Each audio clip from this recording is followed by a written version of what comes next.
Hello, friends. Welcome back to the podcast. Before we get things started today, this episode is brought to you by From Within Records.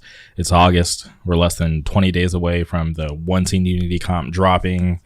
You got a lot of bands coming together to put out some awesome tracks for this compilation. Seed of Pain, Age of Apocalypse, Restraining Order, Mourning, Choice to Make, Shackled, Simulacra, Last Straw, Sheer Force, Hangman, Despise, Envision, Out for Justice, and MH Chaos. So shout out to From Within Records for getting everybody to come together for this One Scene Unity comp and putting out some awesome new music. It drops August 22nd, so make sure to check it out on Spotify, Apple Music, Tidal. Head to the From Within Records website to pick up a CD. It's going to be awesome. So shout out to them for supporting us. And today's episode, we traveled back to the SWB. We managed to track down Brianna from Tiger's Jaw. It was such a pleasure to be able to talk to her and pick her brain about the band. I've been a fan for such a long time. And if you haven't yet, hit pause, go stream the latest single, Warn Me, on wherever you listen to music, Spotify, Bandcamp, Apple Music, Tidal, wherever, YouTube. It's such an amazing track and has me excited to hear what the record will sound like. And I'm just so excited for that. And they have a lot of things going on right now. They have a live stream that they're going to do August 14th. Hate 56 is working on that. They just signed to a new record label. So many awesome things going on for Tiger's Jaw. And I couldn't be any more excited for them. So I hope you guys strap in and enjoy this podcast. So without further ado, welcome Brianna Collins to the show.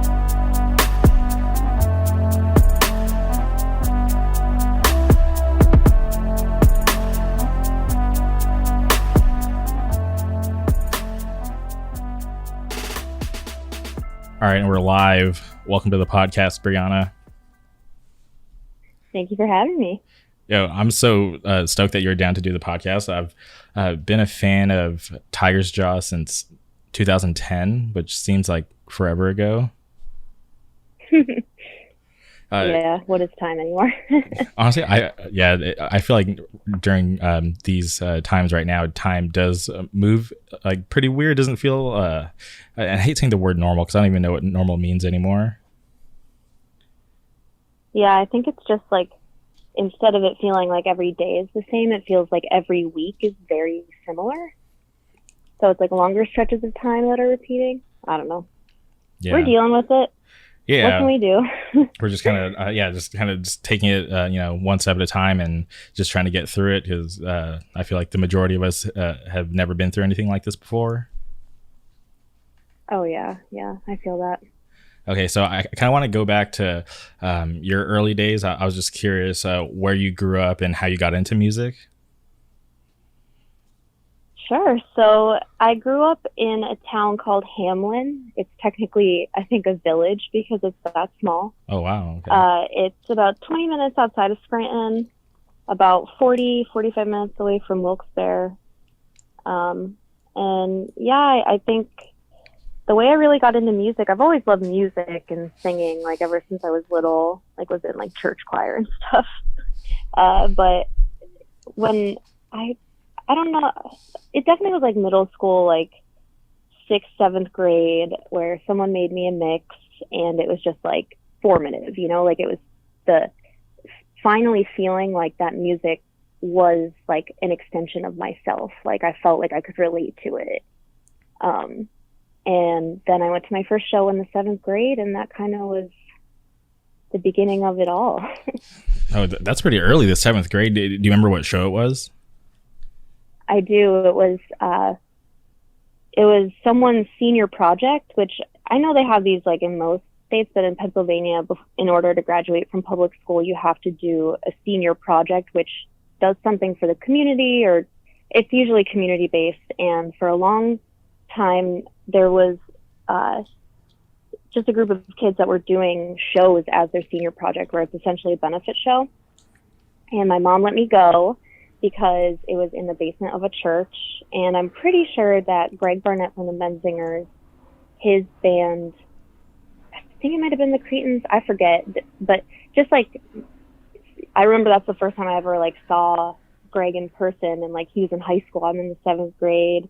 And a lot of my friends like had older siblings that were like in high school and like into this kind of music. So it was like a really great, it was great. I mean, I still remember it now where like it's the first time I ever crowd surfed, and I remember my mind being boggled, like seeing someone smoke weed for the first time, which hopefully my mother doesn't know it was that young, but I didn't do it then. But just being like, wow, that's crazy. Yeah, I can't imagine, being that young and getting exposed to, like being in that kind of environment. But that's pretty awesome that it, stuck with you and you remember it to this day. So you mentioned you, sang, but I was curious, when did you pick up your first instrument? I started piano lessons when I was 8, and I took piano lessons even after joining Tiger's Jaw in late 2006. I think it was like 2006 for a couple years, but then it was like I was able to convince my mom that, I am playing piano a lot, like with a band.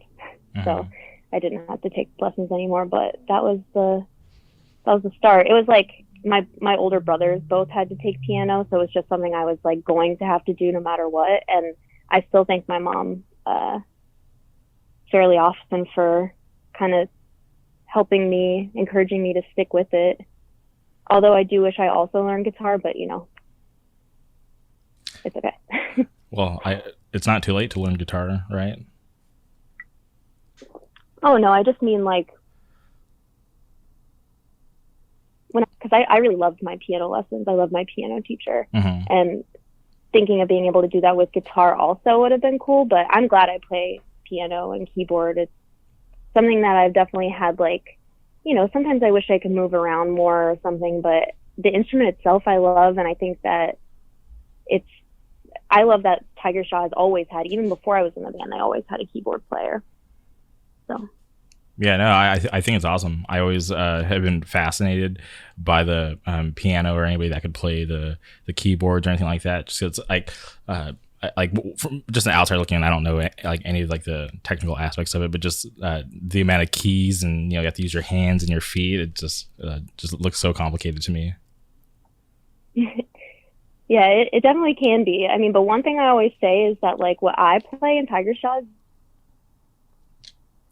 it's just mostly chords. It's not really percussive. Like anybody could do it, and I love that. I love that I'm not like an incredible piano player, because for me it's like I'm just doing what I can to my ability, and it's like it works and it's totally fine. Yeah, no, that's awesome. I've loved everything Tiger Jaw's put out, so I think it's awesome. Thank you. So I mentioned I started listening to you guys in 2010, and it was a group of friends that I was hanging out with when I first moved to Orange County, and we were talking about Sound and Fury and just bands that we're looking forward to, and they kept talking about Tiger's Jaw, and at the time I had no idea who the hell they were talking about, but they were all giving me crap for not knowing who Tiger's Jaw was. So I was like, sorry, I don't know every band in the world, but since you guys won't shut up about them, like I'm definitely gonna check them out, and it's gonna be something that I'm gonna be looking forward to seeing at Sound and Fury. And so I was just curious if you remember what that weekend was like for you guys. Oh, how could I forget? I actually recently saw a photograph of the motorcycle in the pit. But no, that was really cool, because that was the first tour we did. That was a full US tour. I turned 19 on that tour, like a few days before that in Seattle. And I had been to Sound and Fury the year before to see Title Fight. Mm-hmm. And so I was really excited to get to play ourselves. And then it did end up happening, but it ended up, like, I think, well, when I listened to the episode you did with Shane talking about the house show in Oxnard and just what that turned into, it was, that to me was one of the coolest, craziest moments of my life, to just see this many people, like, because when you're in a gigantic like space like where Sound and Fury was, like, it's a lot of people, but I feel like having it in the context of how many people were fit into this backyard, to see us and the other bands that play, like, that felt really cool to like be in California playing this crazy backyard like house show with kids literally like sitting on rooftops and stuff. It was really cool. So and you were there, right? I was there, which is insane. I actually there's like a couple of videos on YouTube, so I went and rewatched that your guys' set, and I was able to see myself. And Sound and Fury posted a photo, I think like last year, just kind of posting from the backyard, and you can like clearly see me standing there. Like I look super young. It's insane to think about, like, being there so long ago. Yeah, it is pretty crazy. I mean, I look at what I look like then too. I definitely look hella different. Okay, so I'm just curious. So that day, motorcycle incident is going down. There's the crowd's confused what's going on. Security's fighting people. Where are you at? And can you kind of break down, if you remember, how you guys ended up, going from playing the fest to the fest getting canceled to you guys ending up in that backyard and playing that show?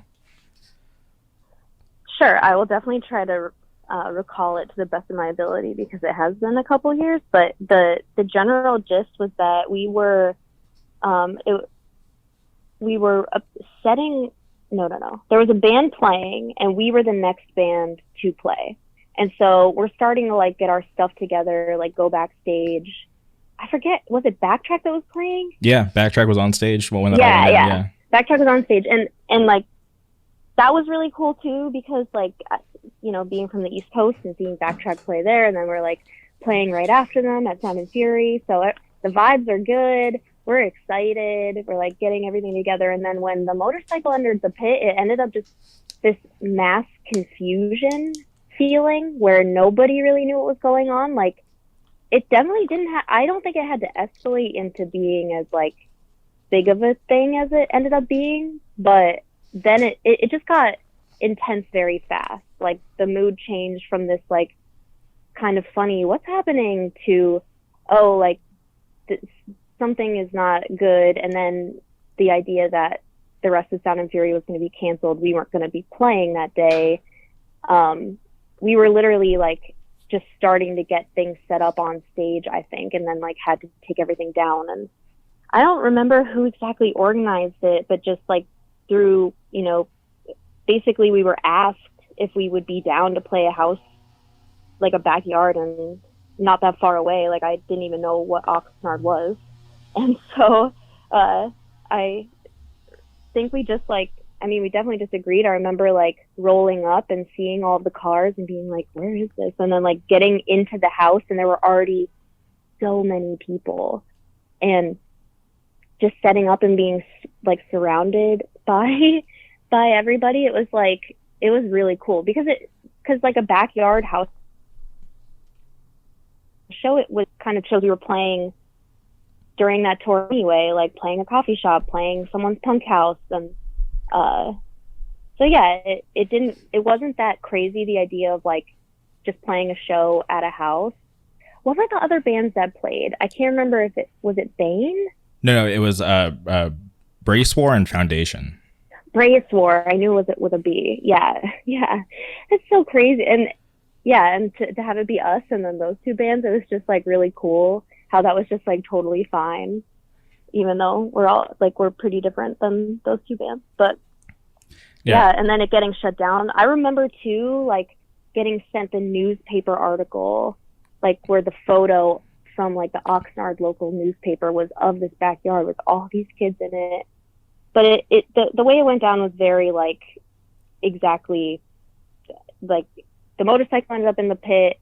We were about to play and couldn't. We got asked to go to this house, and we were like, yeah, we go to the house, and we played. And then we had to go. I forget, we didn't get to stay for the whole thing. So we were gone before it got shut down. Just with being on tour, I think we were like moving on to the next, or staying with my brother or something. I forget. It's been that long ago, but yeah. That's crazy. I'm so surprised because I don't really remember the set times for that day, so I had no idea that you guys were supposed to play after Backtrack. So hearing you mention that you guys were setting up, that's insane. But that's wild because I remember when the incident happened, and then word was getting around that it was over, the fest was done for the weekend. I was so bummed because there was so many bands that hadn't played yet that I wanted to see, and obviously Tiger's Jaw was one of them. And I remember there was rumblings of a house show, and everybody was like, "What the hell? Who's willing to put their house on the line to do a house show that's going to try to house or let some of these bands from the fest play? That's insane." And I remember Twitter was barely becoming a thing, and friends were just like, "Yeah, just stay on Twitter. Just stay on Twitter, and address will pop up, and everybody will, be able to go, and it'll be fun." And I remember somebody got the address. We drove down to Oxnard, and we got there, and I was like, "This is insane. There's no way this thing's gonna happen." And obviously, it got shut down I think it was during Brace War, and yeah. And I was like just tripping. I was like, how did this even happen? And yeah, just seeing the amount of people that were packed in there, and yeah, people on top of like the roof of the house, on like the garage on the side, and then all on top of like the wall surrounding. That weird fence thing too. Like, yeah, that was crazy. But the thing is, everyone was being it was out of hand because clearly there were way too many people in this backyard and house and street. But in general, like it just felt really good, like to be able to play. And then it's like to hear like your perspective as someone that went, like it just seems like it could have been a lot crazier than it was. Like it, there were still people staged, I don't know what you call, not stage diving off stage. Yeah, just diving. Just diving. It was definitely a wild time, but it was definitely memorable because that was the first time I ever saw Tiger's Jaw, and I'll definitely never forget that moment. Wow, that's a pretty iconic time. Yeah, it was wild. For the first. Yeah, but definitely stoked on you guys. But yeah, so like after that, I was hooked, and I definitely became a real fan, and I was following you guys for obviously still till now, I'm still a fan. But I love the self-titled. I just want to go back and talk about that because I still like that's like in my rotation of like albums that I listen to, and I have this like bad problem. And I'm probably not the only one, but I just like have just like set albums that I just constantly listen to when I should be listening to more new stuff. Oh yeah, I'm exactly the same way. Like I could listen to Save the Day and Reverie every day. Okay. Or like if I'm in the car, I'm definitely going to listen to at least one Paramore record. Like if the drive is longer than an hour. Mm-hmm. Okay. But yeah, I what I'm trying to say is I definitely get it. I'm very similar. Yeah. To how I listen to music. Yeah, because there's so many days where like I will make it a point to listen to these new records that have come out, but then just like when I want to like chill or put myself in a good mood, I'll just go back to those key records that I always love, and that will never let me down. Well, that's an honor to be in that category. Yeah, no, it's an honor to be talking to you. So thank you. But yeah, just that self-titled, and it's always cool because I like when because I feel like it's kind of a risk to do a self-titled because that it's your band's name, so I feel like it has to represent you guys really well and be a banger. So I feel like for you guys doing that so early on, and it in my opinion still holding up to this day, I think it's really awesome. I mean, yeah, we definitely weren't thinking of it in that way at all. I honestly can't even remember how it ended up being self-titled. Ben would definitely remember, but at that time, literally this is still like the foundation and like heart of this band is just like loving playing together and making music, and that's what it's about. And like everything else is just this like crazy cool bonus, because even if like Tiger's Jaw never ended up getting to be like as to where we are now, mm-hmm. like I it's so part of my identity to like have this outlet, and I feel like I'd still be doing it in whatever like way. Have you been in any other band really besides cool. Tiger's Jaw? Officially, no. It's the first band I ever joined, and wow, and that's it. I filled in like and like recorded with my friend Kylie's band Pedal. I played bass, which was honestly a really cool opportunity because, like I said, with playing keyboard, like sometimes I wish that there was this different experience, and getting to play bass live was really sick, but it just didn't, it's hard being in a full-time band and then trying to fill in with another band. Like her schedule is her schedule and my schedule is my schedule, and I wouldn't want her to adapt her schedule to mine. You know what I'm saying? So it just didn't end up working out. But I've never been in another, like, officially another band. Okay, well, that's awesome. That's cool. So going from the self-titled to Two Worlds, you guys assigned to Run for Cover Records. I was just curious, how did you guys link up with that record label? Through Title Fight. I specifically remember meeting Jeff, who, like, at the time was literally running Run for Cover out of his apartment.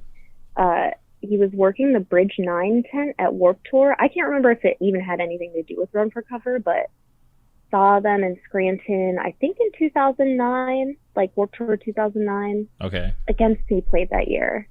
And Title Fight was working with Run for Cover, and Shane and I have been dating since 2008. So I honestly knew, like, it just was sick to meet Jeff and then have this, like, you know, connection to him, like, through knowing Title Fight, but also then, like, him knowing about Tiger's Jaw. And it kind of organically came together. Like, he approached us about working together and we were down, and it was like a really nice friendship from the start. So yeah, it was like networking, but also, you know, just Jeff, you know, on his own. Yeah, no, that's cool. I feel like, you know, just meeting people just through just, like, you know, I guess just through, like, you know, mutual friends and just a natural way like that, I think is always awesome. And I think it's better that way instead of, like, just trying to, like, you know, DM random people on, like, the internet, or you know, meeting somebody with, like, an agenda, you know. I think it's a lot hard. Like, when I think of networking in the way that I feel like I can do it is by literally creating the network through people that I know or people that I meet or being in the same space. I have a lot harder of a time putting myself out there in networking and creating the network for myself. Yeah, no. And it does feel more like I'm like, it feels more organic to me, where like I said with Jeff, it was like we were friends, like, and those types of relationships where you could have, like, a working relationship, but also, like, this, like, friendship and, like, respect in another way too, that makes it even more meaningful and, like, impactful and long lasting too. You know, like, I feel like our relationship with Run for Cover is great, even though we're not on the label anymore. You know, we still love them as people. And okay, yeah, no, I understand that, because I do this podcast. I try to do it every week. I try my best, and I get put in this box of being a hardcore you know, podcast, which I don't mind. It's fine, whatever. But I just want it to just be a podcast that where I talk about things that I'm interested in, and it just so happens that the people that are typically around me and the friends that I have, we're all tied to hardcore. So that's why the majority of my guests that are on the podcast come from you know, bands in hardcore or tied to hardcore in some way. And I've definitely tried to branch out into these other you know, I guess, like, scenes, but it's just, like, way harder to break into that because people don't really know me, and I don't have a whole lot of friends in those areas. So it was definitely, like, really strange to try to branch off, but I figured, like, you know what, if these people that are involved in these other things that I like don't want to talk to me, that's fine. I'm just going to kind of do it my own way. So slowly but surely I've had to, like, kind of, like, navigate and find people that have the common interest, like, you know, starting with hardcore, but also liking things like mixed martial arts and Disney, because those are some of the other things that I also talk about on, like, doing the podcast. So it's definitely been challenging sometimes, but it's still been fun just because I love just meeting people who are just down to talk to me. Yeah, I love these types of podcasts where it's just like a conversation and you're learning something just by listening to two people, like, get to know each other in that way, where, like, you're asking me stuff and I'm learning stuff about you, even if, like, that's not the intention of the, you know, what you're doing. Like, it's so sick to know, like, your own history with Tiger's Jaw and how, like, think of how long ago 2010 was, and, like, we were in the same place and now we're, like, reconnecting again in this way. Like, that's really cool. Yeah, no, yeah, it's definitely insane. If you, like, I always trip out because back then, if you told Jamie from 2010 that in a decade I would be doing a podcast with somebody from Tiger's Jaw, I definitely wouldn't believe myself. So it's a trip, but I'm thankful that I'm able to do this. And you know, everybody that supports and listens, I'm always grateful and, you know, thankful and always willing to talk to anybody. So it's been cool. But okay, so we mentioned two worlds. And I just want to throw in there that I'm a fan of the split you guys did with Balance and Composure. That band to me is always going to be awesome. So shout out to Balance and you guys doing that split. Oh my God, I love that band. I remember when they like were playing Wilkes-Barre and getting to meet them because they were friends with Title Fight. And then when we finally started to play Doylestown, there's really just something so like, I really do think like special, and like we were just very lucky of the timing of everything that was happening in, you know, the mid to late 2000s with growing up in Pennsylvania, where we were able to get out of northeastern Pennsylvania and play somewhere that felt so far away at the time, like to drive to Doylestown, you know, and to play with this band that I loved. Like I loved Balance and Composure. I remember like pre-ordering records, and I still do, but even to then become friends with them, it's like that was so cool. Oh man, what a good band. Yeah, and it's definitely a bummer that they called it quits. You know, I guess it was you know, better for them, but definitely a bummer. But that's awesome that you were able to, you know, become friends with them and be able to play those shows with them. I've always been especially right now during you know, current bands from Pennsylvania, I'm just like a huge fan, and it's been cool to get to know a lot of people from your area, and just to find out that everybody that I've talked to so far has been just genuine and super nice and super friendly. I definitely appreciate that. Well, thank you. I mean, I agree that there's like, it's just like the way that it is. I don't know how to explain it. It's like, it's not as much about competition as it is just being excited for each other to be doing cool shit and like supporting each other. Like, I don't even have to love like a specific type of music or, you know, the way a band sounds, but you know, if they're good people and they're working really hard and like the, you know, the core of it, it's like, even if I don't get it, I can get behind it. And also most of the time that's not even how it is. I just love it anyway. So it's really cool. One thing I was curious about, like early on for Tiger's Jaw, I felt like you guys had a lot of support from the hardcore community, and there definitely still is support from the hardcore community, but obviously the band has gotten a lot bigger, so the fan base has grown. I was curious, how did that happen? I think it definitely started happening more when we were starting to, like, Scranton and Wilkes-Barre are definitely, they're very similar. It's all within the same area, and there are all these little coal mining working class towns in between that kind of overlap. But they definitely, if you grew up in or around Scranton, you were like really into ska, and then if you grew up in or around Wilkes-Barre, you were really into hardcore. And then there are people that obviously like treaded the lines either way. But I don't know, getting to play in Wilkes-Barre and it never really being about like one show being all of the same type of band, both in Scranton and Wilkes-Barre. Like there was a band from the Scranton area that was a hardcore band called Dead Radical, and we played with them all the time. And it was just like, we wanted to play shows, and you know, like what bands could do it, what bands are asking us to play. And then meeting Title Fight, who had like a more like rooted, you know, like history in hardcore, like both themselves as like, you know, loving hardcore bands and like having influences themselves in hardcore, you know, kind of baby brothers of Cold World, which was like a pretty prolific hardcore band, especially like in our area at the time. That kind of opened us up to even more, like, just, and the receptiveness too. Like it never, like our music was definitely different. Obviously we are not a hardcore band like at all, but it never felt like we were out of place, if that makes sense.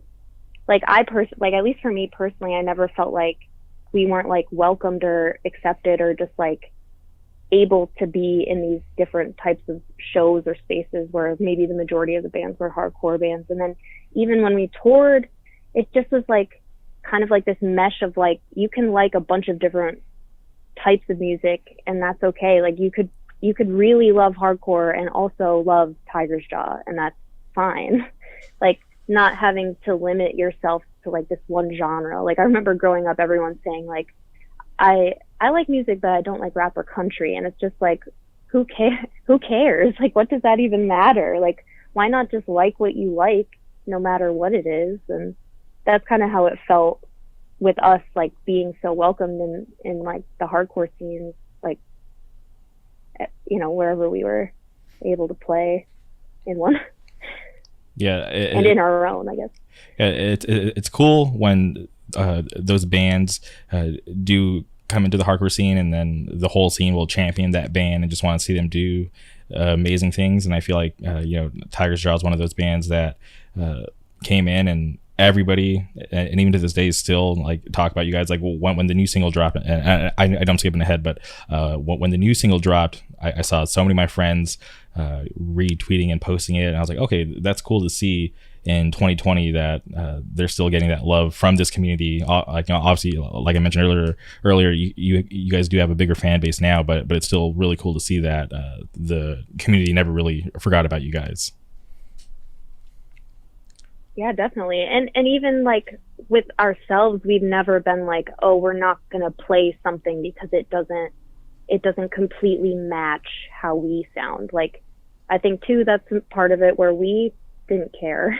Like, we were happy to, you know, play with whoever, wherever, and like, it didn't matter if it was like really different than what we sounded like. Like, I think a show where every band isn't the exact same type of thing, like, is really cool. And yeah. So you're saying sometimes there's a I chance. do like going to a show and knowing like the vibe the whole time. Mm-hmm. But the differentiation and like the type of things you're engaging in. So I was always curious because. Sorry, you go ahead. You were about to say something. Oh, it's fine. So you guys did play the backyard show, you know, like Sound Fury house show, whatever you guys want to call it. But I was always wondering if you guys would ever get that like chance again to come back and actually play the official fest. Have you guys ever been asked to come back, or are you guys willing to do it in the future? I truthfully don't remember if we have been asked since then. I know Sound and Fury did take like a long break, and sometimes that stuff now, because back then that was like we toured one time a year essentially until 2013, 2005. So for the majority of the band's, you know, existence at that point, mm-hmm. we only toured once a year because we were all either in high school or college or whatever.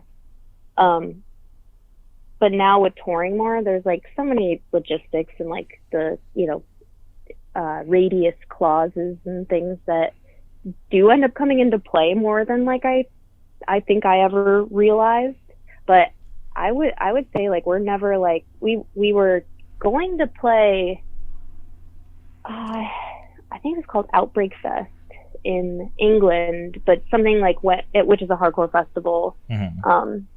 But something just didn't work out with like the logistics of it. But I definitely wouldn't say that it isn't something we'd do if we were asked. We'd definitely consider it, and if it made sense. And now though, it's like even crazy to think about playing shows, but no, we're still very much like we'll play what feels right, and it's not limited to like any specific type of thing. Like our band kind of, it's weird where I feel like we exist within like a few different genres where it's hard for me to classify like what we are. You know, when people ask me like, what type of music is it? I'm usually just like alternative, like indie. I don't know, like, because some people say we're pop punk or emo revival. Like we're an indie band. Like, I don't know. Like, I feel like we kind of overlap in these ways, or we could exist in any or all of them at the same time. And I feel like that's kind of how we are with just whatever feels right to do, whatever tour feels right to do, whatever, you know, we're going to do it, and we're not going to limit ourselves based on like, no, we want to be seen as this. It's just what feels right for us to do, what feels authentic. Yeah, I try not to get too crazy with the labels whenever I try to recommend a band to somebody and they ask what type of music they are, what do they sound like, I just tell them like, you have to go listen to them and figure it out for yourself, because sometimes it's just too hard, because like I don't want to put bands in boxes sometimes, because like a genre that I might think your band is, you know, might be something different than what the person actually who's checking them out might be into. So don't want to like deter anybody, so I was just skip that question and tell people, yeah, just go check them out and see if you like it. I think that's a good rule of thumb. I definitely understand wanting to categorize. It like helps people kind of fit things into certain places, but I just feel like I've always struggled with that with our band. With what I remember one time, I like jokingly, half jokingly, I guess, answered an adult and said soft rock, and I got made fun of for so long because I was joking, but it was like the soft rock stations where we, like around where we grew up, play like at your dentist's office, and it's like, no, I don't think our music would be playing in the dentist's office per se. But yeah, it's just funny. There's like, I don't think there's like a right or really wrong answer to that, if it does kind of make sense for whoever is like needing that narrowing down or whatever. I do love the like emo revival, like, as you know, especially because my older brothers used to make fun of me so much about being emo because I liked like Fall Out Boy and My Chemical Romance and stuff. So it's now like, no, like I am emo, look it, like, and this is my life, like, look, I'm still in the band, like half joking, but yeah. Okay, well, emo, are you familiar with TikTok? There's I'm now just starting to get into it. I need to like dive in. My best friend is straight up, I think, addicted. She's like, I get home and I just watch it. She's like, the youth of today are incredible. They're so hilarious. Yeah. Go ahead. What you're just starting at TikTok? There was this TikTok going around, and it was about scene kids, that there's still scene kids and that they never went away, and they're all just like finding each other again. So it's like this new thing that's like popping back up, and I was just dying because it was just so strange to me, because I didn't know that they were still around, because obviously like the people that I'm around for the most part aren't seen at all. So the fact that I'm seeing this in 2020 on TikTok is just like hilarious to me, because it was like obviously like way more prevalent back in like the early 2000s, but it just kind of like it for me it just kind of faded away. But apparently they're still around and it never went anywhere. I guess I was just oblivious. So it's just hilarious to me that of all places it was on TikTok that it was revealed to me. It would be, but I feel like it was like the dissipation of MySpace as like the major social media platform that like, because oh my god, like I wanted to be a scene kid so freaking bad, and it was like before the internet really, so you only had MySpace, and then you'd be like, okay, I want to look like this. I'm at the mall, I have the Gap, Hollister, and Hot Topic. What can I do with this? And you make some sort of like concoction of your own like local form of what it means to be seen. I remember like dyeing my hair. Oh, there's just so many looks, like the raccoon tails, which is just like respect if people like are still into that. It just was something where I could never fully commit to really look truly the way that I like idolize, like this Audrey Kitching-esque, like, you know, just it almost reminds me of like anime and just the accentuation of features, like, you know what I mean, where everything there's like a little bit of flair, where like you're doing your makeup like pretty big, your hair is loud, like you're wearing neon colors, and like, but you're also wearing like studded belts, like, what a time. I look back at my senior class picture and I'm like, yeah, I did that. Were you were you like super seen in your senior photo? I was like, I definitely dressed like, I think a little bit safer for my mother to like appease her, and like I'm kind of glad, but there was definitely a time where I had like black hair with blonde underneath my bangs and underneath like the back of my hair, and I wore very heavy eyeliner. It just was such a look, and I loved the commitment to that, but I feel like I was still kind of figuring out the style that really felt like me. And it's funny too, because now I just turned 29 last week, and I feel like I'm finally like realizing what my actual style is, and it's much more similar to how I dressed in like the 5th grade than it is to any other time. Just kind of tomboy, but like, you know, like my favorite color then was forest green, and it's like, yeah, that's totally fine. I don't need to buy an American Apparel hoodie and then like wear the tightest jeans I can with like sneakers with no socks. That was such a thing, and now I think I could never. But maybe that is also adulthood. I don't know. Yeah, caring about that. Yeah, I feel like for me, my style has never really changed too much. If I could find like a comfortable pair of pants, maybe some camo shorts, and a nice band tee, I'm okay. I feel like the only thing that's like changed, I guess for like the most part, is like I've probably gotten more into like shoes. Because before I never really cared what kind of shoes I wore, just as long as you know, I had something. But I feel like that's like the only part of me that's like really changed now, because I still wear like band shirts. I have way too many band shirts, by the way. I have like way too many, and I still like I tell myself like there was a point where I wanted to sell all my band shirts except for my Twitching Tongues merch. That's all I wanted to wear was Twitching Tongues merch and comic book t-shirts.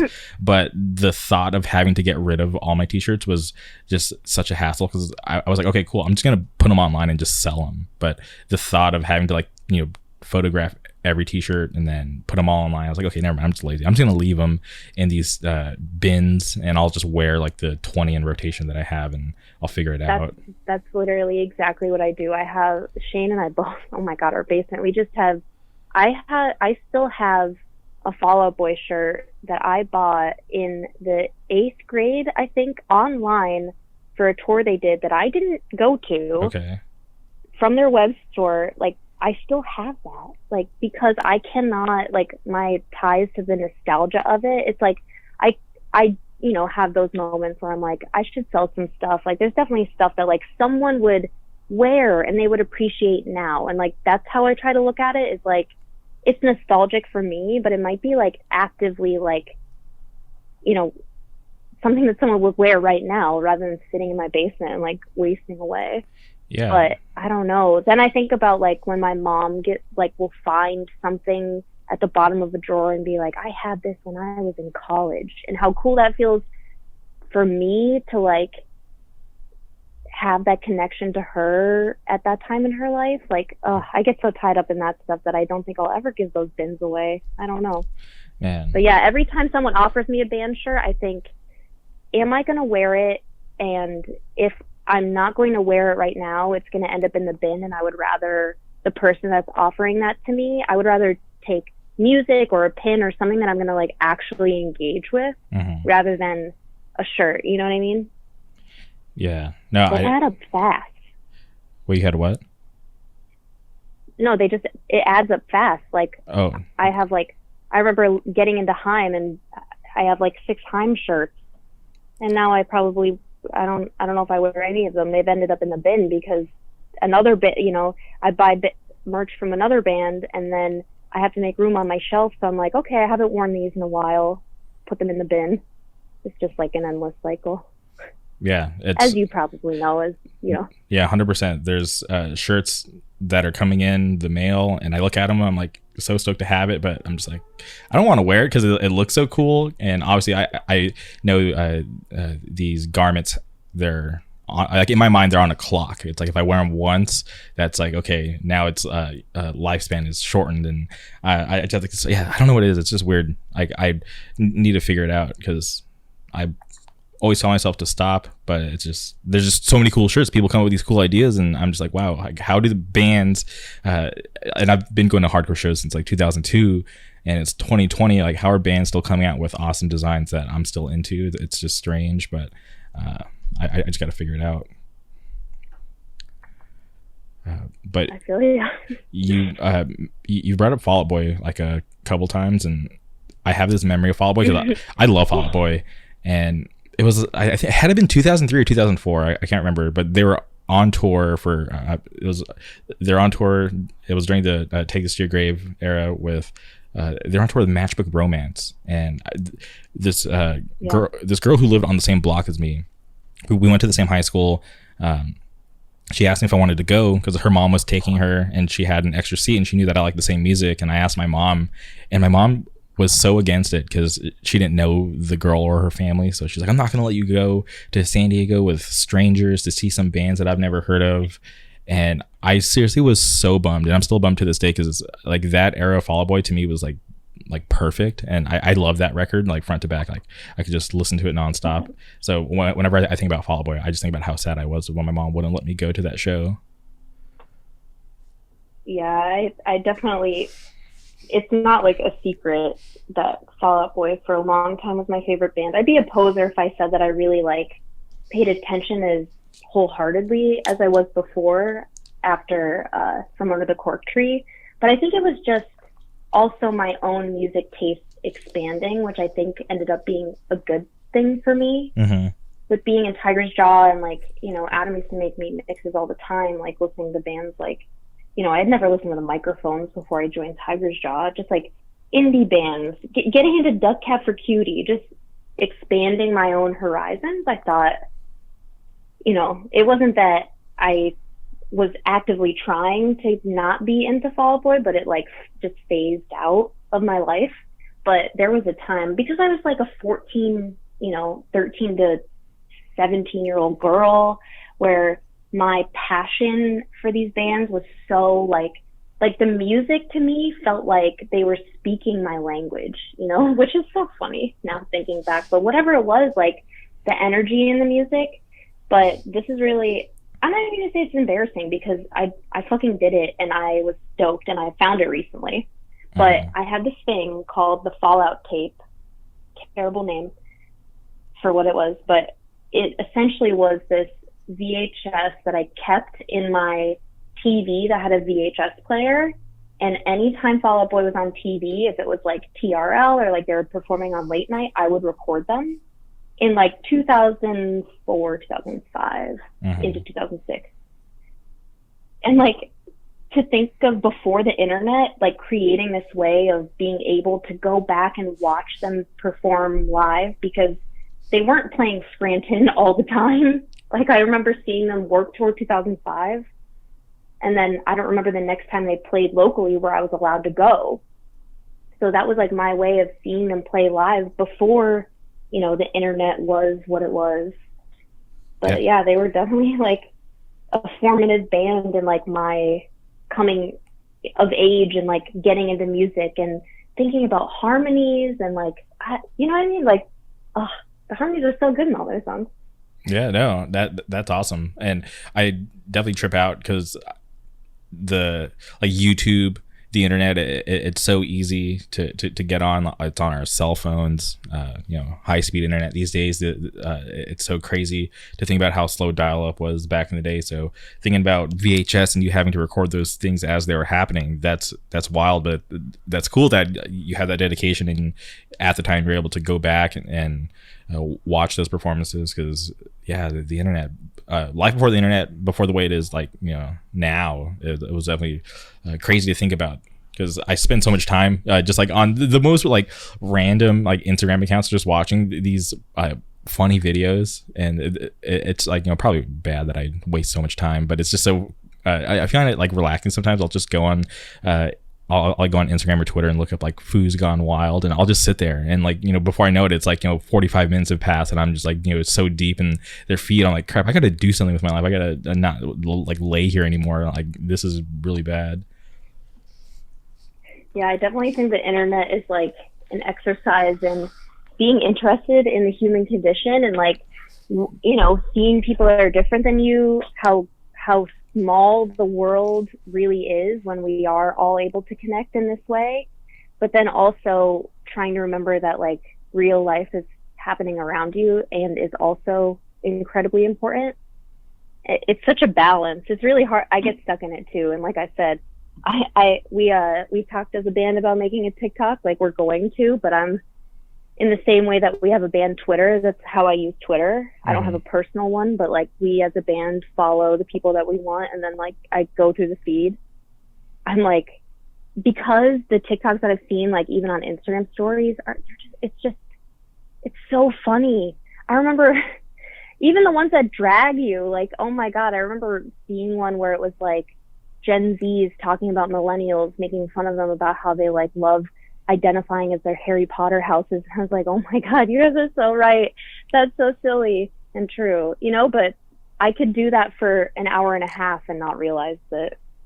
Yeah. Yeah. But one thing I've gotten really into is setting alarms for being like, okay, I have this much time to do this, and then I'm going to do this, you know? Mm-hmm. Yeah. Kind of how I have to operate in a way that to keep myself like on the schedule that I want to be on. Like, I don't want to be on the internet all freaking day, but I want to engage with it because it does make me happy. A lot of the time, like, I follow I don't know the appropriate way to say it, but it's this type of dog called Borzoi. They're Russian and they're very skinny. They almost look like greyhounds, and their like noses are very long, and usually they have an underbite. They're very expressive. Like, I could like be on my explore page and look at those forever because I just am happy when I see them because they exist in the world. I've never seen one in real life. I feel like the moment I do, I'm like, I'm going to lose it because I've admired them from the internet for so long. Yeah, that's wild. What was the thing that you were saying that you listen to or you watch or you look up? Oh, it's called Foos Gone Wild. What are they doing? Oh, so I'm like laughing thinking about it. Am I about to get sucked down a hole when I get off this call? I don't know. It's just this. Okay, I just gotta ask you. Do you know what a foo is? Someone acting like someone that's like being kind of silly. No. I'm sorry. No, I don't know. Why would I even assume that I know? What's a foo, like a FOO. Yeah, no, I don't know. Okay. So if I guessed, it'd be wrong. So just tell me. Okay, it's kind of, so a foo is like kind of like a cholo. Do you know what cholos are? I do know what a cholo is. Yeah. Okay. Yes. So think of an Instagram account where it's just like comedy with like that incorporates just like a bunch of like cholos. Like they do this like segment where there's like you know and maybe.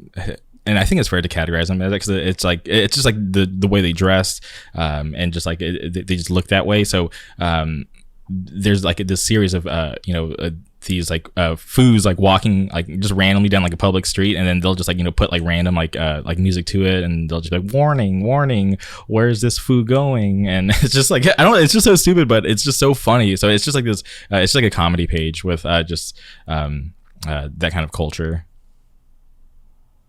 Yeah, I do love any kind of thing that takes like something mundane and twists the context a little bit or adds context that wouldn't be there if you were actually there, and just elevates the humor to like, I don't know. I know what you're saying. Yeah. Okay. So I think because I didn't know what a foo was before this, I don't know how. I'm gonna look it up, but for sure, yeah. So it's Foos Gone Wild, and it's just a playoff, like, you know, Girls Gone Wild. It's amazing. Whoever's behind the account. Have you ever seen Influencers in the Wild? That's an Instagram account that I could look at for hours. Yes, I have. Influencers in the Wild. Yes, it's funny, especially being out here. I see a lot. So it's funny. I do these string of podcasts, and it's on the same feed as like, you know, this is the only podcast I do. So I do these episodes, and they're called Disney influencers, and it's just me and my buddy Garrett and my friend Lynn. We'll just talk about just random Disney stuff. But I called it Disney influencers because there's a thing, and because like, you know what an influencer is, obviously, but there's like this subculture of Disney influencers within like the Disney community, and Garrett and we approached a couple of them, like the more popular ones, and asked them to come on the podcast, and we got like just some of the most like ridiculous responses, and we're like, this is so weird. Like, we're just trying to talk as like normal people, and these responses that we're getting, we're like, we didn't want to do this. Like, this is so weird. We're just gonna do it on our own. We're gonna call ourselves the like Disney influencers as a joke, and then just talk about the things that we want to talk about, and it just kind of turned to this thing. So it's actually pretty funny. I mean, I have to check that out because I'm also a Disney head. I heard you talk to Alex Russell about Disney. Yeah, he goes a lot. Yes. I freaking love Disney. Okay. Fun fact, the last show I ever saw at the House of Blues in downtown Disney was Newfound Glory, Tiger's Jaw, and Yellow Card. Huh. Oh, incredible. Getting to play downtown Disney is like a I'm gonna curse, I'm sorry if my mom listens to this, it's a brain fuck. Because it's like, you love Disney and you get this like behind the scenes, like, oh my god, we're going through like the back gates, even though it's like not in Disney proper, it's like in downtown. But yeah, that's so sick. I love getting to play downtown Disney too, because oh my god, like if you have time to go. And one thing that literally is like something that I wholeheartedly, like, I'm so grateful for about being in this band is getting to meet cast members and then hanging out with them in the park, and us saving the money of having to go, because it is so freaking expensive. It is like, if I lived in California or could get to Orlando enough, I would definitely have a season pass. But because we're only there like in California maybe once a year, or like where we could actually go, it just doesn't make sense. And so to have like fans of Tiger's Jaw that also are cast members down to chill for a day, which we are more than happy to hang out. I just hope that anybody that has ever been a cast member at Disney that has like hung out with us and helped us get in for free has like made my Disney dreams come true, because anytime I'm in California, I would want to go there, or Orlando, you know. But I don't know, it's just so cool to like, that's one of the things about being in a band where it felt like really crazy to be able to just like put it out there and then meet real people that are like down to help, and all we have to do is get them to the show, which doesn't even feel like necessarily an equal exchange, because of like, I just hope that they realize how much we appreciate it, because they're doing us like a severe solid, and it's cool to meet people that like your band and then also become friends with them after. That's so crazy. Through Disney shit. I always assumed, or I was, and I thought I heard through the grapevine, whatever, that anybody that played House of Blues got in Disney for free. No. That's so weird. That's crazy to me. Well, if that was how it was, nobody told us. But we've played downtown Disney a couple times with these types of those types of tours with the bigger bands, much bigger than us, playing, you know, headlining. And that is not necessarily, we've never gotten to go to Disney that day or whatever. No. Okay.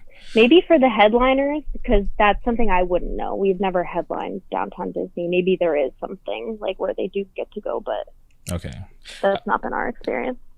Now, it's been the cast members that are also fans that have made our dreams come true. Now I'm curious, because I didn't know you liked Disney that much, because I just assumed you were there because it was part of the tour. But that's awesome that you're really into it. Can you talk about like what your favorite things to do in Disneyland are? Because this is blowing my mind right now. Oh my god! Well, I'm usually like I very much have like a route where we go around and like prioritize things depending on how much time we have. Mm-hmm. I always need to hit, if it makes sense with the lines, Haunted Mansion, Pirates, Space Mountain. If we're talking about Disneyland, I haven't been to Disney World in a long time. The last time I went, Shane actually took me, he got me a trip for Christmas. This was a while ago, but Disneyland I feel like is perfect, because to be able to do the park in one day, like that's more similar to my experience like growing up in PA with amusement parks around us, where like, you know, the shit you want to hit and then you hit it, and then if you have more time, you get to the park that you might not have seen before. So Haunted Mansion, Pirates of the Caribbean, the way that the water in that ride smells, I can't even describe it. It's so pleasant. I get made fun of because I say that every single time. I'm like, it smells so freaking good. I used to love getting a turkey leg for the nostalgia, but I'm vegan, so I don't do that anymore. And also I found out that it's like a mixture of ham and turkey, which is kind of strange. Yeah, I think it's strange that they smoke it. Yeah, it's just definitely like a weird, like, you know, when you're closer to Frontierland to, I don't know. But yeah, those two rides, Space Mountain, because depending on if you get a fast pass, you could be waiting. I waited in line for Space Mountain for 3 hours before. Oh, Probably wow. not the longest anybody has ever waited, but That's I a big remember my chunk. brother and I we waited in line for so long because it's just so, and it was before it was like Hyperspace Mountain too, so it just felt so cool. And just, I love being in Disney and that it's just a vibe. Like, you don't even have to go on a ride. Like, being able to eat, getting fried pickles on Main Street USA in one of those little restaurants or something. Like, Yeah. I love it. I love nostalgia. I'm such a nostalgia head. And Disney was like so big in my childhood. Like, even the sing-along VHS tape. Mm-hmm. I'll never forget the villains one and like singing along where they're at the Haunted Mansion and all of the different Disney villains are singing along to like the spooky song. I actually have like a really, I mean, it's not the biggest collection, but just a collection of actual VHS tapes from my childhood that I was able to get my mother to give to me. I have a nephew and she was like, no, I want to keep these for him. And I was like, Mom, you are never going to put a VHS into the VHS player. You're going to put on Netflix or Disney Plus. Yeah. She was like, I'll let you have these because I know you watch them on repeat. But like Aristocats, like, that was my childhood. So I love it. I still love getting to go and experiencing it as an adult. And did you watch The Imagineering Story on Disney Plus? Yo, that show like opened my eyes to like just like a whole different perspective on like certain attractions in Disneyland, and then even the other parks, because I haven't been to any of the international parks. So just getting to see like these in-depth looks about how they came together and just their history up until now. Yeah, amazing show. That's like I highly recommend it to anybody who hasn't seen it. I do too. I think it was so cool to watch and to see how like, you know, like Walt Disney really wanting it to be a place where people could go and just like the purest form of escapism and also it being like futuristic and like just like promoting imagination for everybody, from being a kid to being an adult. Like, the job literally is named being an Imagineer. Like, these adults having to construct this world that people could engage with in a way that felt real, in a way that like makes it worthwhile to go there more than one time, connecting it to the movies, but also making it its own space, like, and to see where they went wrong. Like, I love seeing like, because not like when like, I think a story where it's like all totally fine and there's not that's not as interesting or real to me as like seeing like people work through like the trials and tribulations of shit. So I loved how the Imagineering Story did that. Like, what was not working, and it was because they were getting too commercial and too far away from like the pure reason of what Disneyland was supposed to be. So yeah. Yeah, no, that's awesome. Sorry, I nerded out for a little bit, but I yeah. love it. It's awesome. Like some of my closest friends, like my buddy Garrett, my buddy Johnny, who actually works at Disneyland, my buddy Nate, like they get Disney. Like I don't have to explain it to them. They like it as much as I do, and it's just like when we're in the parks, like it's just like we get it. Like it's like this weird thing, and because people ask me from time to time, like, oh, like why do you always go to Disneyland? Doesn't it get boring? Or it's weird that you're an adult and you go to Disneyland, and it's just like like it's just like something that I can't really explain to people who don't get it. It's weird, but yeah, it's really fascinating. Like there's so much like history, and I love hearing and reading or watching anything that has to do with Disney history. So it's awesome. And yeah, you bringing up that show, it's just like, damn, maybe I should watch it again because it's just so good. Do you follow House of the Mouse on Instagram?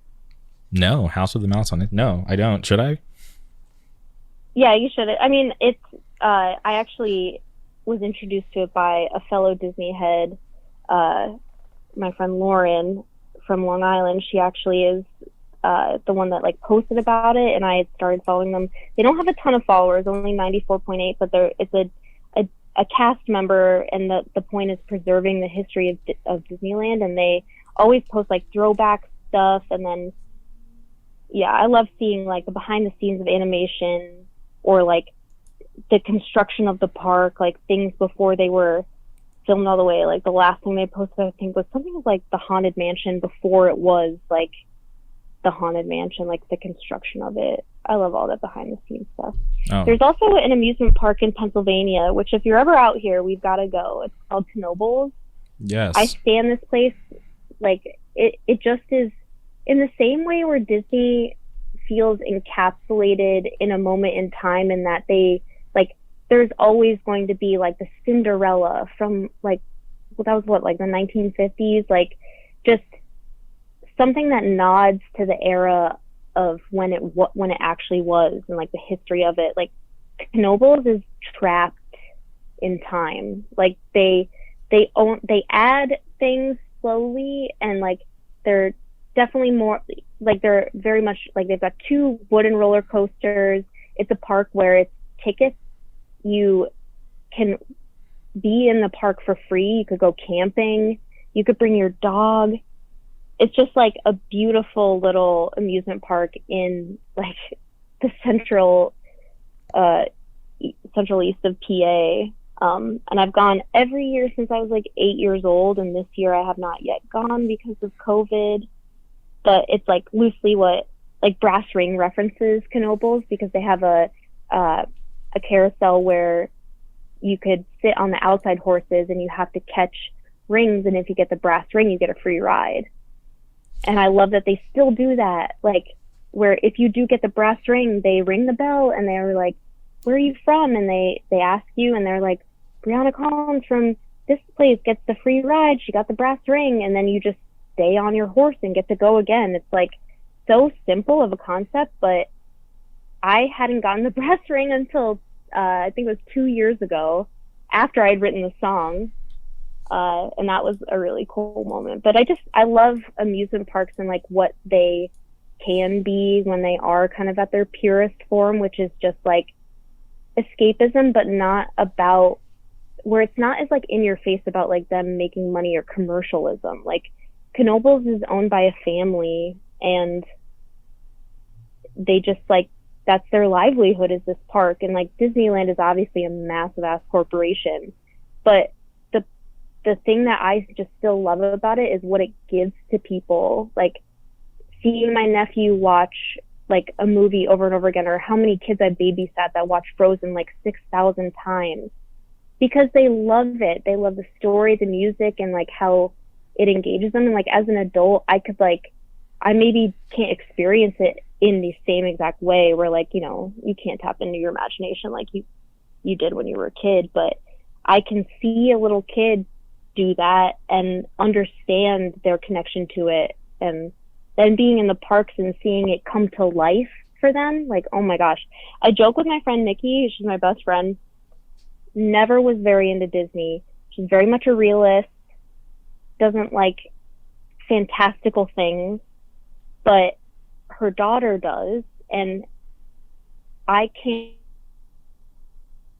wait for her and her and her daughter, and see like it all happening, like where I'm like a crazy Disney lover and Nikki just wants her daughter, like she will do anything for her daughter to be happy.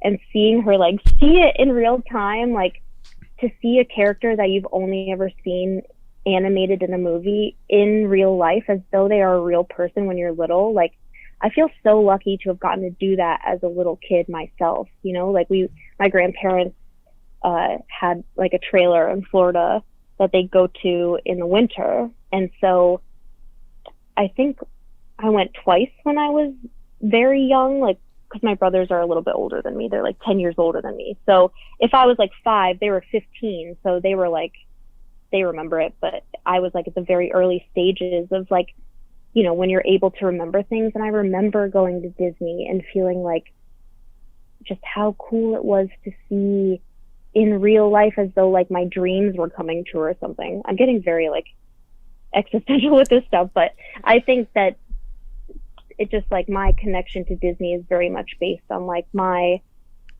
childhood and like my reverence for nostalgia and like stuff like that. I don't know. Yeah, no, this is awesome. I was just letting you go because this is just fascinating to me because it's always awesome to hear what that park means to people, and I just just want to let you go and not really interrupt. So yeah, just hearing you speak on that, that's amazing. And that park you mentioned in PA, I actually spoke to Shane, and he basically described to me, he's like this is my Disneyland, and I was like, oh cool, instantly sold. You don't have to tell me any more about it. Like, I'm down to go.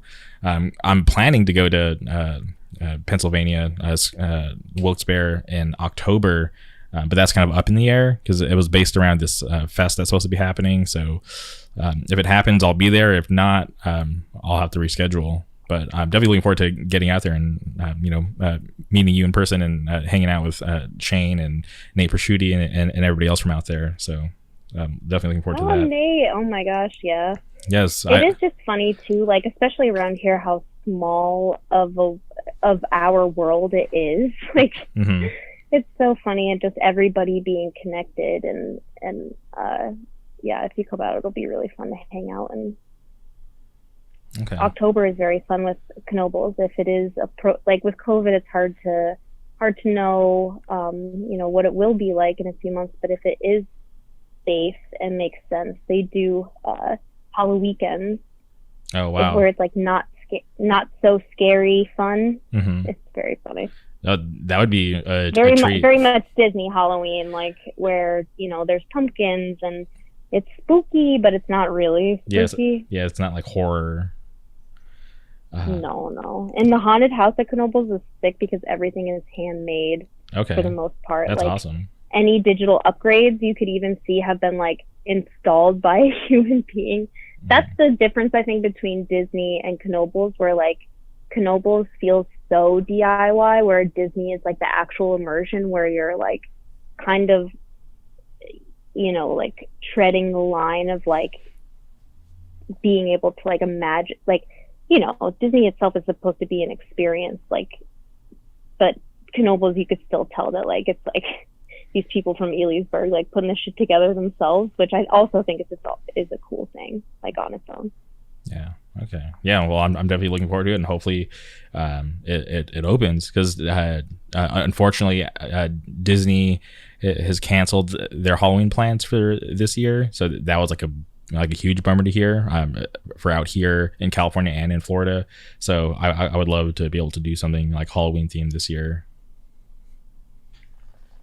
Yeah, either Knoebels is great, and then we also had been, I think we went for 10 years in a row, and then it just was like we needed a break. But another local amusement park, Dorney Park, is very important to me. But it's more of like a classic, like straight up amusement park where like like a Six Flags type of thing. Oh, so like way more they intense. They do a stuff. really cool. Sorry, what'd you say? You cut out. Oh, I said like way more intense because Six Flags is crazy. Yeah. It's not like they don't have like King Ka, like the craziest coaster in America or whatever, but they have like the very intense. It's more like when I think about Universal, where like their rides are definitely more intense, but the Halloween stuff I like because I just love when something like very much takes on like a theme, and to be in this setting that normally is not at all like that, like Dorney Park in the Dark, as we call it. I forget the actual name, but we used to call it DP in the MSG. Dorney Park in the motherfucking Dark. Okay. Started going senior year of high school. Oh wow. But like you go at night, and you can like usually the lines are a lot shorter, and then they're haunted like mazes. It's not as intense as Universal, which feels like actual like movie level, costuming and themes. Like this is like, a walk through scare ride. Like you would go to a haunted corn maze or something. I don't know if that's big out there in California, but in PA, I actually worked at one when I was 14. Like where you scare people through the corn. But yeah, just that type of stuff where it's like very much just like the lights are off, there are no lights on the roller coaster, so it's like a different experience than you'd ever have like any other time of year. I like that, where it's like very thematic. And that reminds me of Disney at Halloween or Christmas, where like things change, like thinking of how the Haunted Mansion itself changes when the seasons are different, and why it feels like, why it's exciting to go on the same ride in this different way during these different times of year, you know? Yeah, people think that it's just the same all the time, but it's like, no, there's always something new going on, or depending on the season, rides will be different, and decorations everywhere. So it's always awesome to be there throughout the year and just see it change with the ongoing seasons. Wow, I feel like we really went down like a Disney hole, because I was like, I knew, like, I listened to your interview with Alex, and I was like, I like Disney too, but I wasn't gonna like, make that a thing. But I feel like I couldn't help myself. So thank you for letting me go on like an hour-long tangent about. No, it's awesome. That. I welcome it. And you know what's funny is people are aware that I have like the Disney episodes. So I've asked people to come on, and they've told me behind the scenes, they're like, yo, like, I'm looking forward to talking about Disney. And I'm just like, I'm taken by surprise. I'm like, oh, awesome. I had no idea that you were into it, but I welcome it. I love it. And I'm down to talk to anybody about Disney. I could do it forever. It's amazing. But so leading up to Charmer, obviously there was some members left the band, and there was some confusion. It was a hiatus, or you guys breaking up. At any point, did you feel like that could be it for Tiger's Jaw? Oh yeah, definitely. I mean, at first, I think because like, especially it's, oh my god, it's been 7 years. Mm-hmm. Like, now I have the hindsight where I can understand how it got to that point and why it ended up being the way that it was. Like, it was never like, it felt dramatic at the time, because I feel like when 3 people are letting you know at the same time that this just isn't what they want to be doing right now, when you in your mind only want to be doing this. Like, I was so ready to like drop out of college and just like do Tiger's Jaw. And, I had a hard time, I think, understanding them not wanting to. And it wasn't a long period of time that I thought like it wasn't like Tiger's Jaw was going to cease to exist. But, like Ben and I both, like, there were a few days where like I was like processing it, he was processing it and figuring it out, and like Ben talked to everybody, I talked to everybody, like figuring out how does it go forward. And in the end, it ended up being like, just because they don't want to do this anymore, it's not like they were saying, so you shouldn't be allowed to either. Like, that was never the vibe.